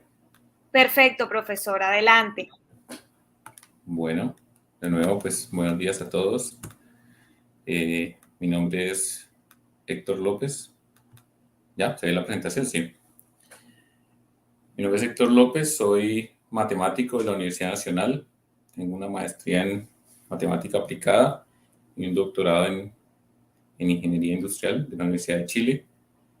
De lo que les quiero hablar hoy es de los modelos de localización cuando la demanda es estocástica o aleatoria, en particular cuando se utilizan modelos lógico multinomial para estimar dicha demanda. Entonces, ¿de qué se trata el tema? Cuando ustedes tienen problemas de localización en redes, por ejemplo, localizar hospitales, localizar colegios, localizar paraderos, localizar centros de distribución, pues uno quiere encontrar la ubicación más apropiada para establecer algunos de estos servicios de tal manera que se optimice, ya sea minimice o maximizar algún criterio y se cumpla con ciertas condiciones. Generalmente, digamos, lo que uno hace inicialmente es analizar las distancias que hay entre los clientes y estos centros de distribución, estos lugares, potenciales lugares de localización. Yo quiero centrarme en localización en redes. ¿Qué es la localización en redes? Es un tipo especial de problemas de localización que se plantean sobre redes donde los nodos son o clientes o puntos de servicio unidos con aristas, y estas aristas representan los sistemas de transporte. Algunos ejemplos pues, de potencial lugar de localización son, por ejemplo, farmacias, centros de distribución, estaciones de gasolina, colegios, tiendas, centros médicos, universidades. Entonces la pregunta es dónde localizarlos y cómo tener en cuenta el transporte en estas decisiones de localización. Entonces aquí tengo un mapa de la ciudad de Barranquilla y tengo unos puntos potenciales donde localizar, por ejemplo, tiendas. En estos lugares, aquí quiero localizar, en estos lugares quiero localizar mis tiendas y tengo clientes. Por ejemplo, aquí tengo este cliente en este triangulito y él tiene que trasladarse a algún punto de estos lugares potenciales de localización para ser servido. Entonces él podría ir acá, o podría ir acá, o podría ir acá. ¿De qué depende eso? Depende del sistema de transporte, depende del tipo de auto, depende de la ruta, depende de los horarios de transporte. Entonces, el diseño de redes que definen la localización del transporte es un problema pues, que ya lleva bastante tiempo trabajándose, pero integrarlo es muy importante para poder hacer, digamos, mejores decisiones, poder tomar mejores decisiones. Un modelo bastante aceptado en la literatura y bastante utilizado para estimar, digamos, decisiones de transporte es el modelo Logi multinomial. Es aceptado y utilizado bastante desde la econometría, desde conceptos de economía, microeconomía del consumidor y de la teoría de la información de los modelos de máxima entropía.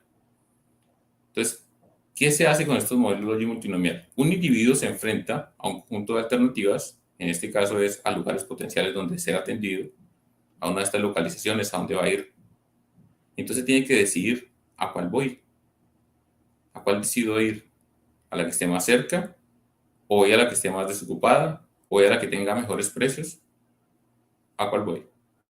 Entonces, un individuo se enfrenta a la decisión de viajar a algún lugar para ser servido. Entonces, aquí está nuestro individuo que quiere ir a alguno de estos lugares para recibir una atención y tiene que un conjunto de criterios que lo hacen pensar. ¿Será que voy al que me queda más cerca? ¿Será que voy al que tiene mejores precios? ¿Será que voy al que está menos congestionado?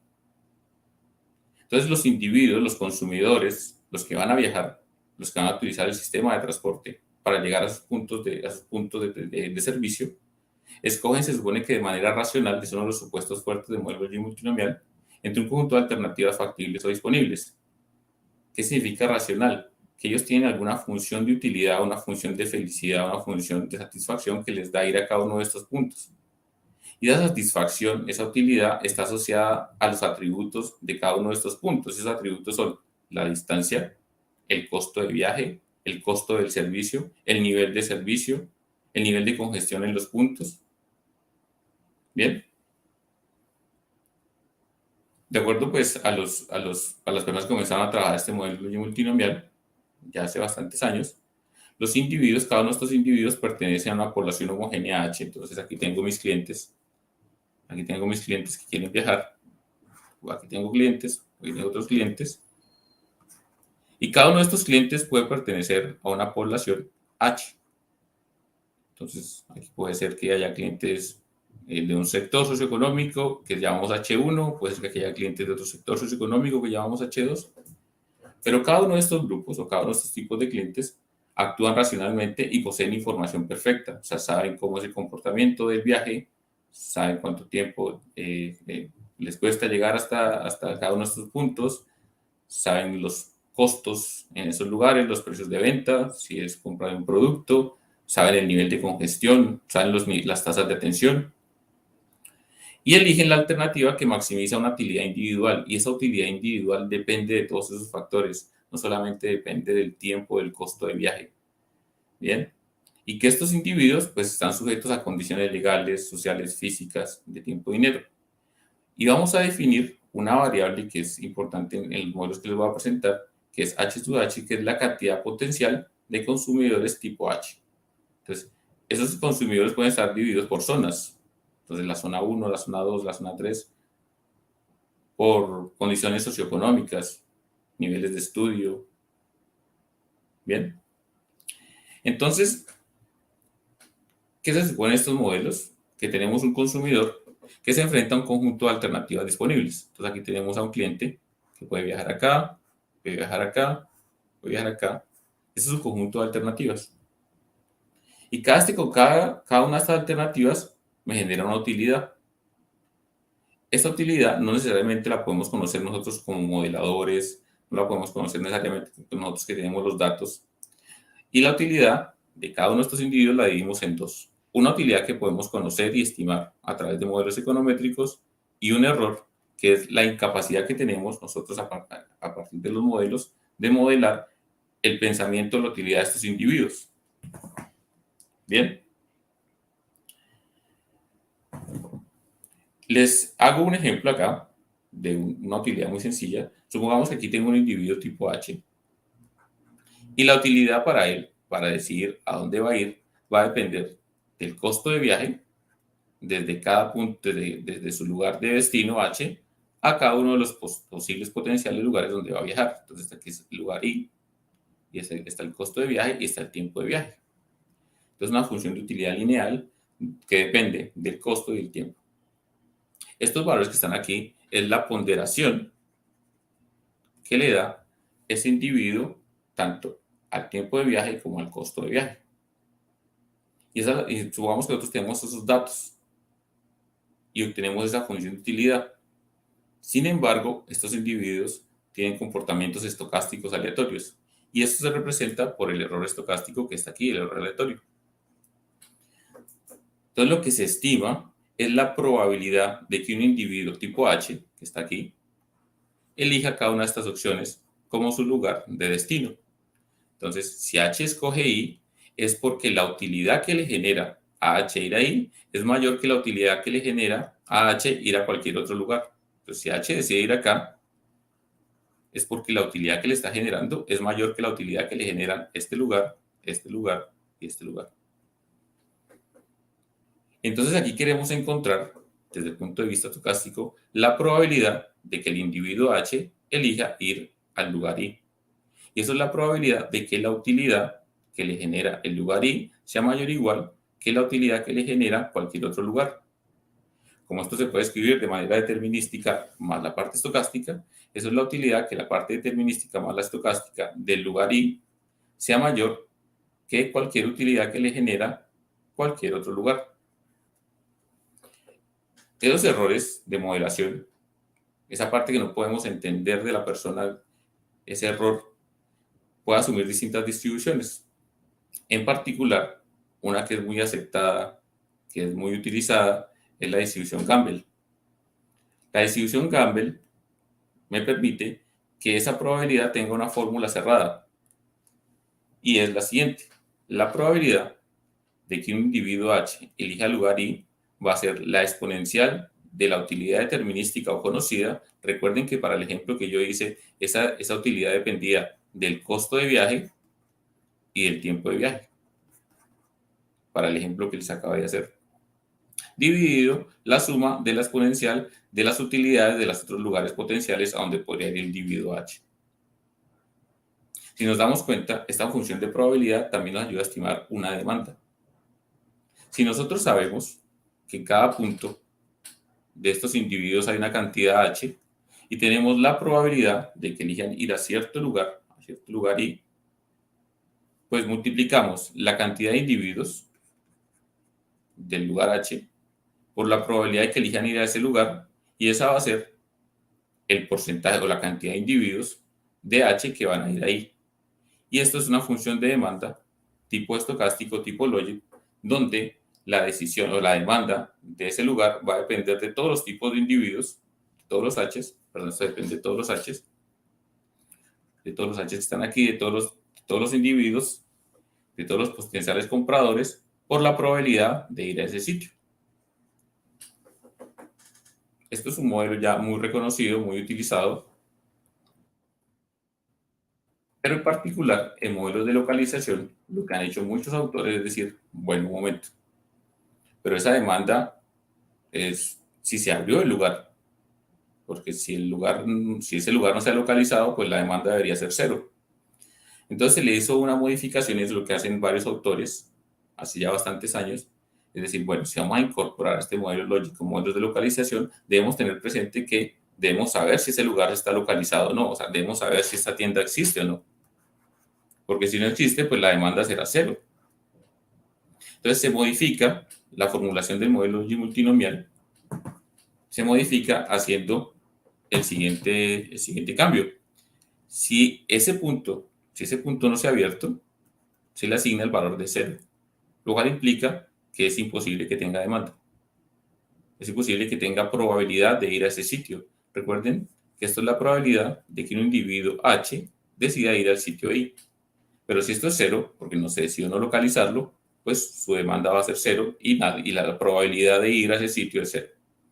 Entonces, esta modificación se incorporó en distintos modelos matemáticos de localización de instalaciones y esto pues se incorpora en decisiones, por ejemplo, de minimizar distancias, minimizar impactos ambientales, criterios económicos.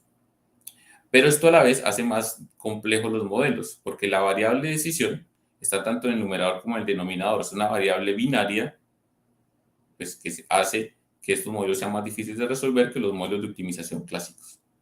Muchos autores han utilizado técnicas de linealización para volverlo un modelo de optimización lineal, pero esas técnicas de linealización son convenientes cuando la dimensión del problema es pequeño, es decir, cuando tengo 5 o 6 lugares por localizar, pero ya cuando tengo 30, 40, 100 lugares por localizar, esas estrategias de linealización pues, no son como las más adecuadas. Uno de los temas que tiene el modelo Logic, se los voy a explicar con el ejemplo que estaba haciendo anteriormente, en este caso, es la compensación entre atributos. ¿Qué pasa? Si a un individuo,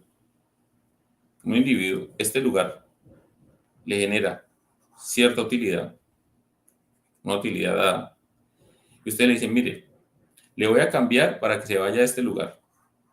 Pero ¿cómo? Si me queda más lejos. No, le voy a bajar lo suficientemente el costo para que la utilidad que le está dando este lugar sea igual a la utilidad que le va a dar este otro lugar. Eso es un supuesto fuerte porque hay gente que no quiere viajar mucho tiempo.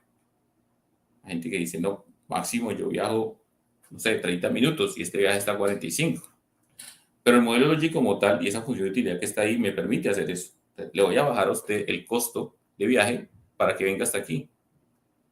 Pero si la utilidad es la misma, entonces no habría problema, usted va hasta aquí.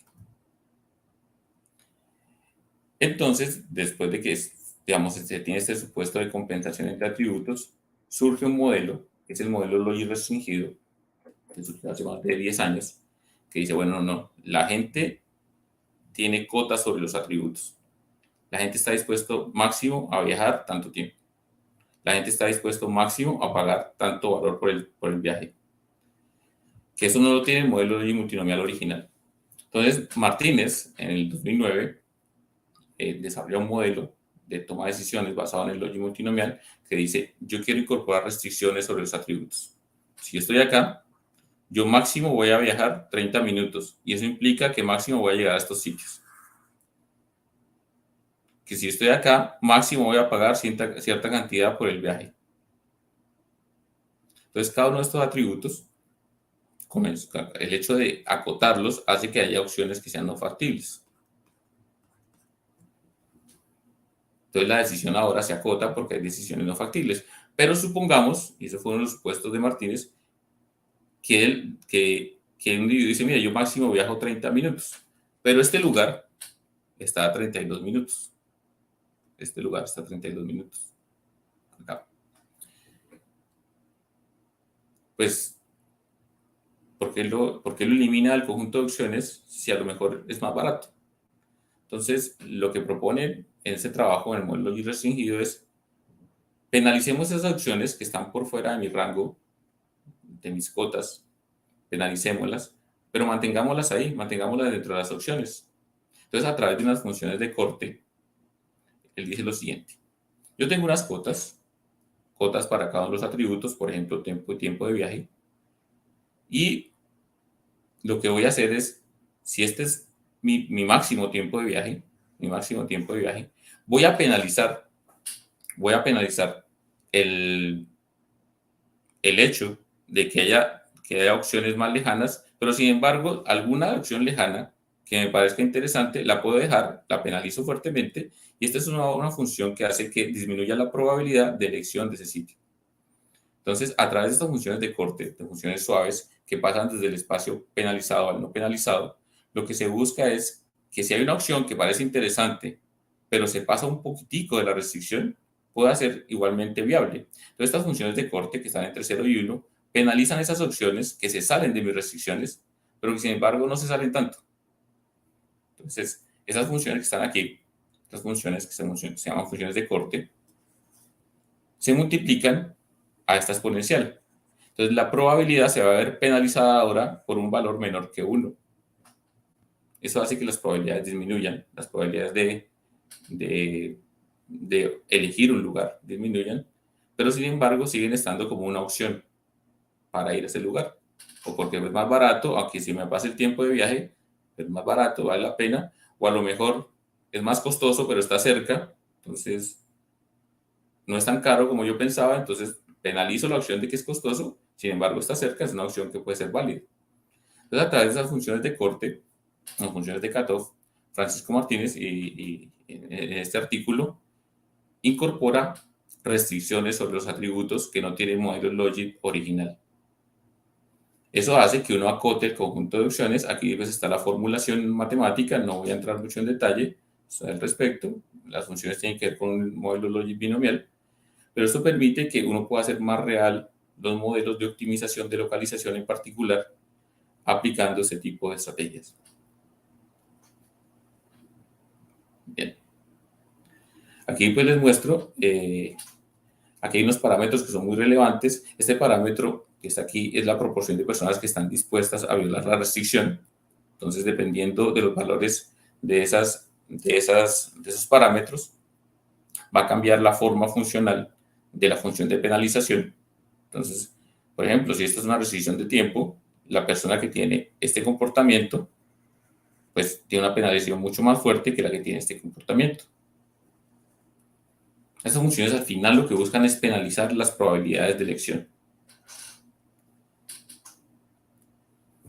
También, esto es bien relevante porque ha sido un aporte importante en el tema de modelación de sistemas de transporte y localización, es que se pueden incorporar no solamente restricciones sobre los atributos, tiempo de viaje, costo, tiempo de servicio, sino también restricciones del sistema.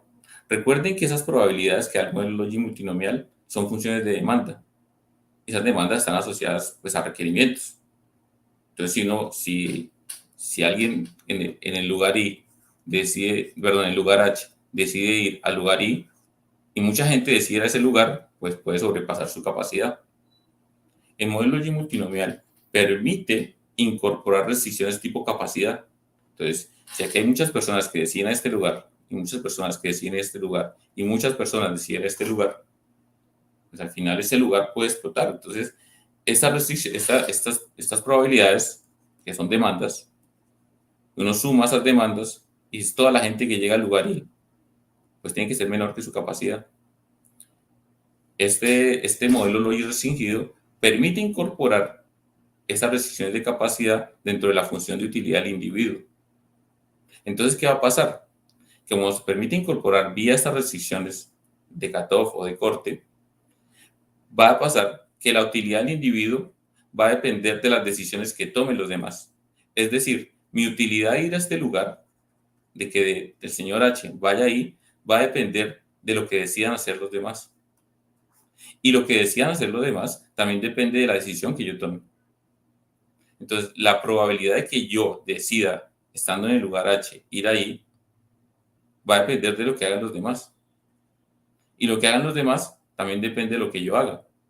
Eso me da un sistema de ecuaciones de punto fijo, que es bien conocido, digamos, en la literatura, que tiene una solución. Pero más que la parte matemática del problema, lo interesante es la externalidad que me está generando este problema.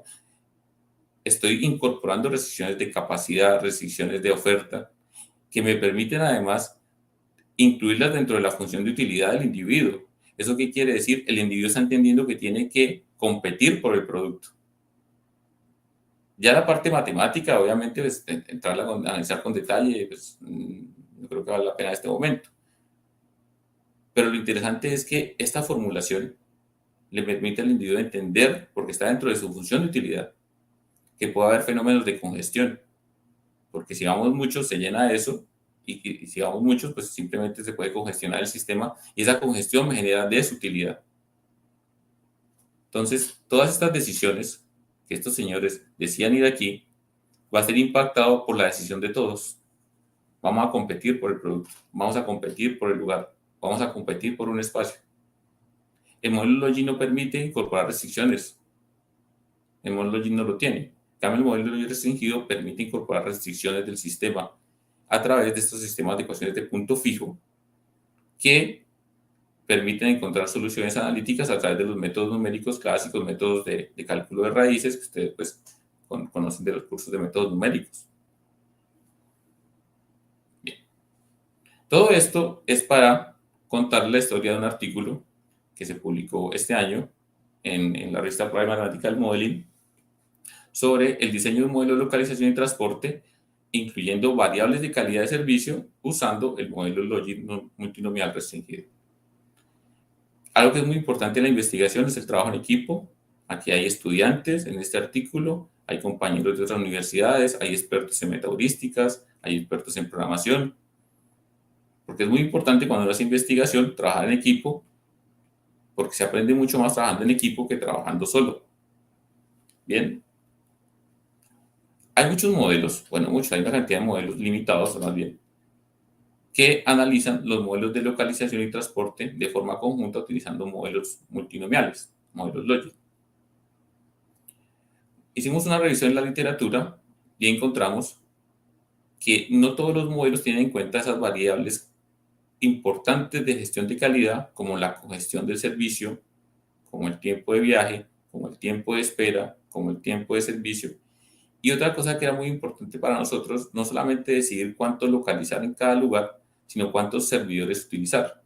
Si vamos a localizar 3, 4, 5 servidores en un lugar, porque nos vamos a dedicar al servicio y queremos que la gente pues esté la menor cantidad de tiempo pues, siendo atendida, pues para que tengan un servicio de calidad. Entonces buscamos en la literatura de los modelos que hacen localización con variables de calidad, pues qué es lo que hacían. Y encontramos, pues lo que ustedes pueden ver aquí en esta revisión, cuáles eran como los trabajos más importantes que hacían decisiones de localización, como modelos Logic, e incluían alguna variable de servicio. El objetivo de nuestro modelo era incluir todas las variables de servicio que están descritas en la tabla. La congestión en el lugar, el tiempo de viaje, el tiempo de espera, el tiempo de servicio, selección del número de servidores y además incluir capacidades y cotas sobre los atributos utilizando el modelo Logic restringido. Para eso, pues no encontramos en la literatura ningún artículo que hiciera este tipo de trabajos. Para eso, formulamos un modelo de localización que tenía las siguientes variables de decisión.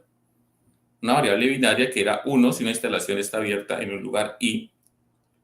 Una variable de decisión binaria que es 1 si la instalación tipo F, porque dividimos las instalaciones en distintos tipos. O sea, las instalaciones no todas son iguales. Una variable binaria 1 si una instalación tipo I está abierta y está disponible para clientes tipo J, es decir, dividimos los tipos de clientes dependiendo de ciertas prioridades. S sub I es el número de servidores en la instalación abierta I. Y la función objetivo que contenía, ¿qué queríamos hacer? Queríamos minimizar costos. ¿Pero qué queríamos incluir entre los costos? Costos de apertura de instalaciones, que son los costos que comúnmente se utilizan en estos modelos de localización. Costos de espera en las filas de los consumidores, costos de espera, costos de tener que estar esperando. Costos total de desplazamiento a las instalaciones por parte de los consumidores, a costos de transporte. Costo total por contratación de servidores. Costo total por no atender a clientes por falta de servidores en las instalaciones, por demanda perdida, y costo por exceso de oferta, o sea, por tener más servidores de los que se necesitan. Las restricciones era localizar como máximo una instalación en cada lugar potencial a localizar, especificar qué tipo de instalación y qué tipo de consumidores van a asistir, calcular la sobreoferta o la suboferta en cada instalación, dependiendo de la capacidad instalada, restricciones de capacidad que se hicieron vía el Logic restringido y restricciones de demanda, que la demanda se obtenía en el modelo de transporte utilizando el modelo Logic restringido. En el paper está pues claramente la formulación matemática de cada una de estas restricciones. Simplemente quiero aquí mencionar las restricciones más relevantes del modelo de optimización, de localización. Pero este modelo de localización se ve afectado, es incorporado por un modelo de demanda, por un modelo de demanda de transporte. ¿Y cómo modelamos la demanda? Vía el Logic restringido. Entonces aquí tenemos nuestra variable binaria que me indica si en este lugar está abierta o no está abierta una localización. Y aquí tenemos la utilidad que le genera a un individuo que está situado en un lugar J, en una zona J, a un cliente tipo J, en una zona Z, a un cliente J y de la instalación I. Entonces esta es la utilidad que le genera a un individuo que vive en un sector de la ciudad que llamamos Z. Estos individuos los dividimos en distintos tipos de clientes. Entonces aquí está el cliente tipo 1, cliente tipo 2, cliente tipo 3. La utilidad que le genera viajar al lugar I. Y no solamente al viajar al lugar I, sino al tipo de instalación J. No todas las instalaciones son iguales. Entonces, la utilidad que le genera a este tipo de individuos viajar a ese lugar. Recuerden que esa probabilidad me genera una demanda. Entonces, aquí vemos la formulación de la tasa o la demanda. Esta sería la demanda del lugar I, que es la llegada de todos los clientes de todas las zonas y de todos los tipos de clientes. De todas las zonas, todos los tipos de clientes que van ahí. Los sumo todos. Eso es la tasa de llegada a ese lugar. ¿Cómo incorporamos en este modelo variables de servicio? Primero que tuvimos en cuenta limitaciones de espera. Dijimos, la gente no espera más de cierta cantidad de tiempo, y eso lo hicimos a través de un modelo restringido. O sea, hay una espera máxima y también un tiempo de viaje máximo. Nuestro modelo sí asigna a los clientes un nivel de prioridad de acuerdo con sus características. Se estima el tiempo de espera usando modelos de teoría de colas con prioridades sin interrupción, ya que utilizamos conceptos de cursos de teoría de colas, de modelos de teoría de colas con prioridades, y además incluimos cotas sobre esos tiempos. O sea, la gente no espera más de tanto tiempo de espera, no espera más de una hora. Y esa restricción la incluimos aquí como una penalización. Si un individuo ve que va a esperar más de cierta cantidad de tiempo, simplemente penaliza la opción de ir allá. Si un individuo ve que va a tener que viajar mucho tiempo, penaliza la opción de ir a ese sitio. Recuerden que esta es la variable binaria que me dice si ese lugar está abierto o no. Y además aquí está en la función de utilidad la penalización que se le da a los costos de transporte y costos de atención, los tiempos de viaje, la penalización que se le da al tiempo de espera, las penalizaciones asociadas al tiempo máximo de espera y al tiempo máximo de viaje. Y aquí está la penalización que se le da al tiempo de servicio. ¿Qué restricciones incluimos? Restricciones de capacidad también. Incluimos dos tipos de restricciones de capacidad. La capacidad propia del lugar y la capacidad por capacidad instalada. O sea, la capacidad del lugar es físicamente cuánta gente se puede recibir en ese lugar. Y la capacidad instalada depende de cuántos servidores pongo. Todavía dos restricciones diferentes, una por capacidad instalada, por cantidad de servidores, y otra restricción de capacidad que es por la oferta que hay en ese lugar. Las dos restricciones las incluimos utilizando el modelo restringido con el modelo de punto fijo que les comenté previamente. ¿Cómo resolvimos este problema? Hicimos un híbrido entre un algoritmo genético y un modelo clásico de punto fijo. En el algoritmo genético, que será un cromosoma, aparte que utilizamos algoritmos genéticos porque la literatura dice, miren, para localización, los algoritmos genéticos es de las cosas que mejor funcionan, porque pues son cromosomas de tipo binario entero. ¿Nosotros qué hicimos? Hicimos un cromosoma con dos vectores. En la primera parte tenemos el tipo de centro que se va a localizar. Aquí tenemos, ya les voy a explicar por qué, 3 tipos de centros diferentes. Y en la segunda parte del cromosoma tenemos cuántos servidores voy a colocar en ese centro. Claramente, si el tipo de centro es 0 en ese lugar, pues no se va a localizar, no se van a colocar servidores. Para nuestro ejemplo, que les voy a mostrar a continuación, teníamos 6 potenciales lugares por localizar. Entonces, cuando uno tiene un cromosoma, ese cromosoma lo que me va a dar son lugares potenciales de localización. Pero la demanda se tiene que ajustar a esos lugares potenciales que se van a localizar. ¿Por qué se tiene que ajustar? Porque se ajusta vía un modelo lógico multinomial. Es decir, para cada cromosoma tenemos que hacer un método de punto fijo para encontrar la demanda. Porque la demanda, una vez abiertos esos puntos, la gente decidía dónde ir. Y cuando decidía dónde ir, pues comenzaba a ajustarse por el tema de congestión, por el tema del tiempo de viaje, por el tema del tiempo de espera. Entonces, para cada cromosoma de este algoritmo genético, generábamos un método de punto fijo para ajustar la demanda, de acuerdo a las localizaciones que estuvieran abiertas. ¿Por qué 6 lugares? ¿Y por qué es tan importante aquí el tema de la congestión, el tiempo de espera y de priorizar clientes? Porque hicimos un caso basado en salud preventiva. basados, pues, tomamos el mapa de Bogotá y dijimos, bueno, queremos localizar ciertos puntos, centros de atención médica, de atención preventiva, no puntos de urgencia. Y pues vimos que era relevante hacerlo, digamos que en la literatura dice, mire, la gente cuando decía ir a estos puntos de atención preventiva, no de urgencias, para ellos son muy importantes las variables de calidad, los tiempos de servicio, los tiempos de espera, los tiempos de atención, claramente los costos, la congestión del sitio. Por eso decidimos hacer este análisis utilizando pues el tema médico. Y porque creo que puede ser un aporte para futuros estudios.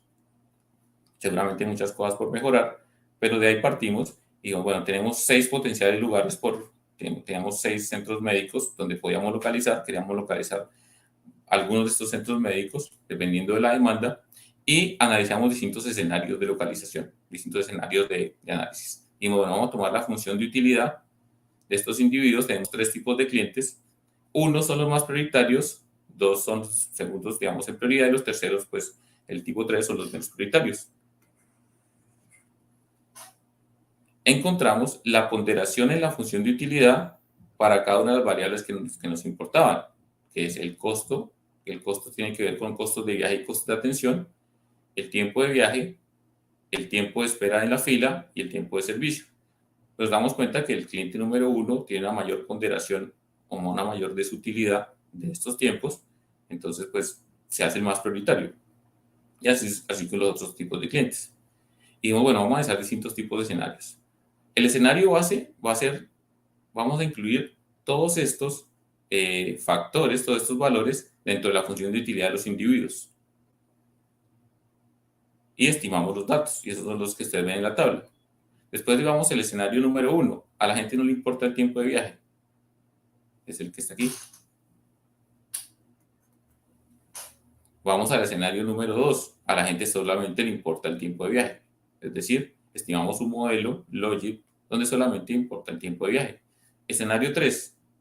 A la gente no le importa el tiempo en la fila, espera en la fila. Escenario 4. A la gente solamente le importa el tiempo de fila. Y así sucesivamente. A la gente solamente le importa o no le importa el tiempo de servicio, o a la gente solamente le importa el tiempo de servicio.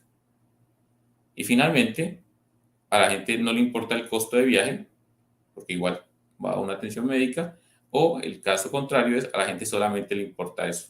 Entonces hicimos modelos de estimación Logic donde esos factores sí eran incluidos o no, lo cual obviamente dan distintos parámetros a los que están aquí, pero tenemos el escenario base y todos los escenarios de comparación.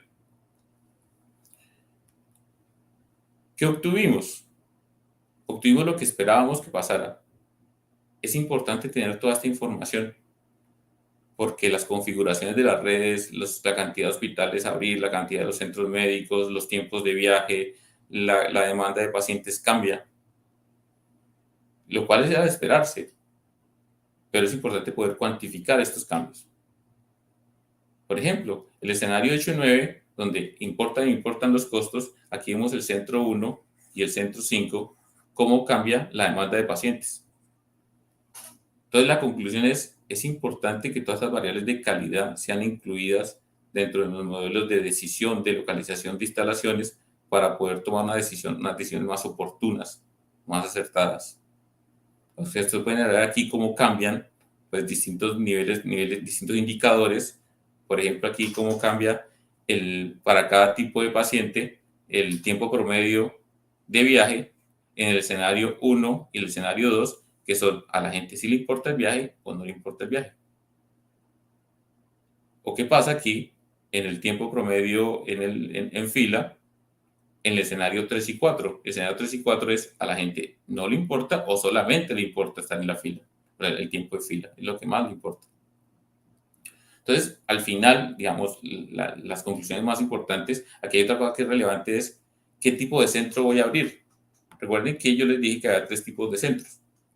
Cuando dice aquí centro tipo 3, es que atiende a los 3 tipos de clientes. Centro tipo, igual solo ahí, centro tipo 2, es que solamente atiende clientes tipo 1 y 2. Estos son los distintos puntos de atención, las 6 opciones de atención que tenemos. 0 es que no se abre el lugar. Entonces, en el escenario base, el punto 1 no se abre. Pero en el escenario 1, donde no importa el tiempo de viaje, se abre para atenderlos a todos. Entonces, las variables de calidad son importantes y me generan diferencias en la toma de decisiones de la localización de estas instalaciones. Lo mismo con la cantidad de servidores. Por ejemplo, aquí pasamos de tener 10 servidores en el escenario base a tener 8 servidores en el escenario 2. El escenario 2 solamente importa el tiempo de viaje. Todas estas variables afectan en la decisión de localizar y, en este caso, de contratación de servidores. Hemos hecho algunas extensiones de este tipo de modelos en temas de pricing, en temas de localización de colegios, en temas logísticos, de decisiones de gestión de inventarios. Con este modelo restringido, lo que nos han dado unos buenos resultados. ¿Y qué estamos haciendo ahora? Y lo que estamos ahora considerando. Estamos haciendo unos modelos donde queremos localizar instalaciones de bajo costo. ¿Qué pasa? Aquí hay una clínica que queda en Santiago de Chile, que queda muy lejos, digamos, que aquí pegado a la cordillera. Entonces sus trabajadores desertan de trabajar, o sea, se van, porque pues les parece muy lejos. Entonces hay unas decisiones que es donde, bueno, por aquí está el metro, una línea del metro, que hay varias líneas, donde ubicar buses para que ellos lleguen, se bajen del metro, o si vienen en bus, se bajen del bus, y después, una vez se suben a los buses de acercamiento, esos buses los paga la clínica, pues estos buses los lleven a la clínica a trabajar. Es un modelo que estamos haciendo ahora. Entonces, lo que queremos localizar son paraderos de buses, pero paraderos de buses, de los buses que los van a llevar a la clínica. Lo interesante es que este modelo lo hicimos en 2 etapas. Hicimos un modelo Logi en 2 etapas, un modelo Logi jerárquico, donde una opción era dejar el trabajo e irse, o la otra opción es permanecer en el trabajo, y una vez permanece en el trabajo, ¿a dónde va el lugar? ¿A qué lugar va? A tomar su bus. Y además, no solamente tomamos la decisión de dónde localizar los buses, sino también qué incentivos darle a los trabajadores, y esos incentivos van a la función de utilidad del modelo Logic, qué incentivos darle a los trabajadores para que ellos permanezcan en el trabajo. Es un trabajo que estamos terminando ahora, es como lo último que estamos haciendo. Yo creo que hay muchas cosas por hacer en esto de localización de instalaciones, incorporar pues también decisiones de ruteo, decisión de gestión de inventarios, y que el modelo Logic restringido me permite hacer un acercamiento pues como a la realidad, como al pensamiento de las personas. Máximo estoy dispuesto a viajar tanto, máximo estoy dispuesto a pagar tanto. Bueno, eso es lo que quería decirles. Muchas gracias. Profe, a usted muchísimas gracias por haber participado en este evento, por haber aceptado nuestra invitación. Qué gran valiosa también es información que nos comparte, la cual también va a estar colgada en el canal de YouTube de Uninorte Académico para las personas pues que quieran revisarla. Y también, profe, si quiere le recordamos a la audiencia y me ayuda a recordar su correo electrónico en caso de que existan algunas dudas, puedan escribirle directamente a usted y resolver esas inquietudes. Claro, mi correo es hhlopez@uninorte.edu.co. Perfecto, profe. Muchísimas gracias y que tenga un buen día. Gracias, profe.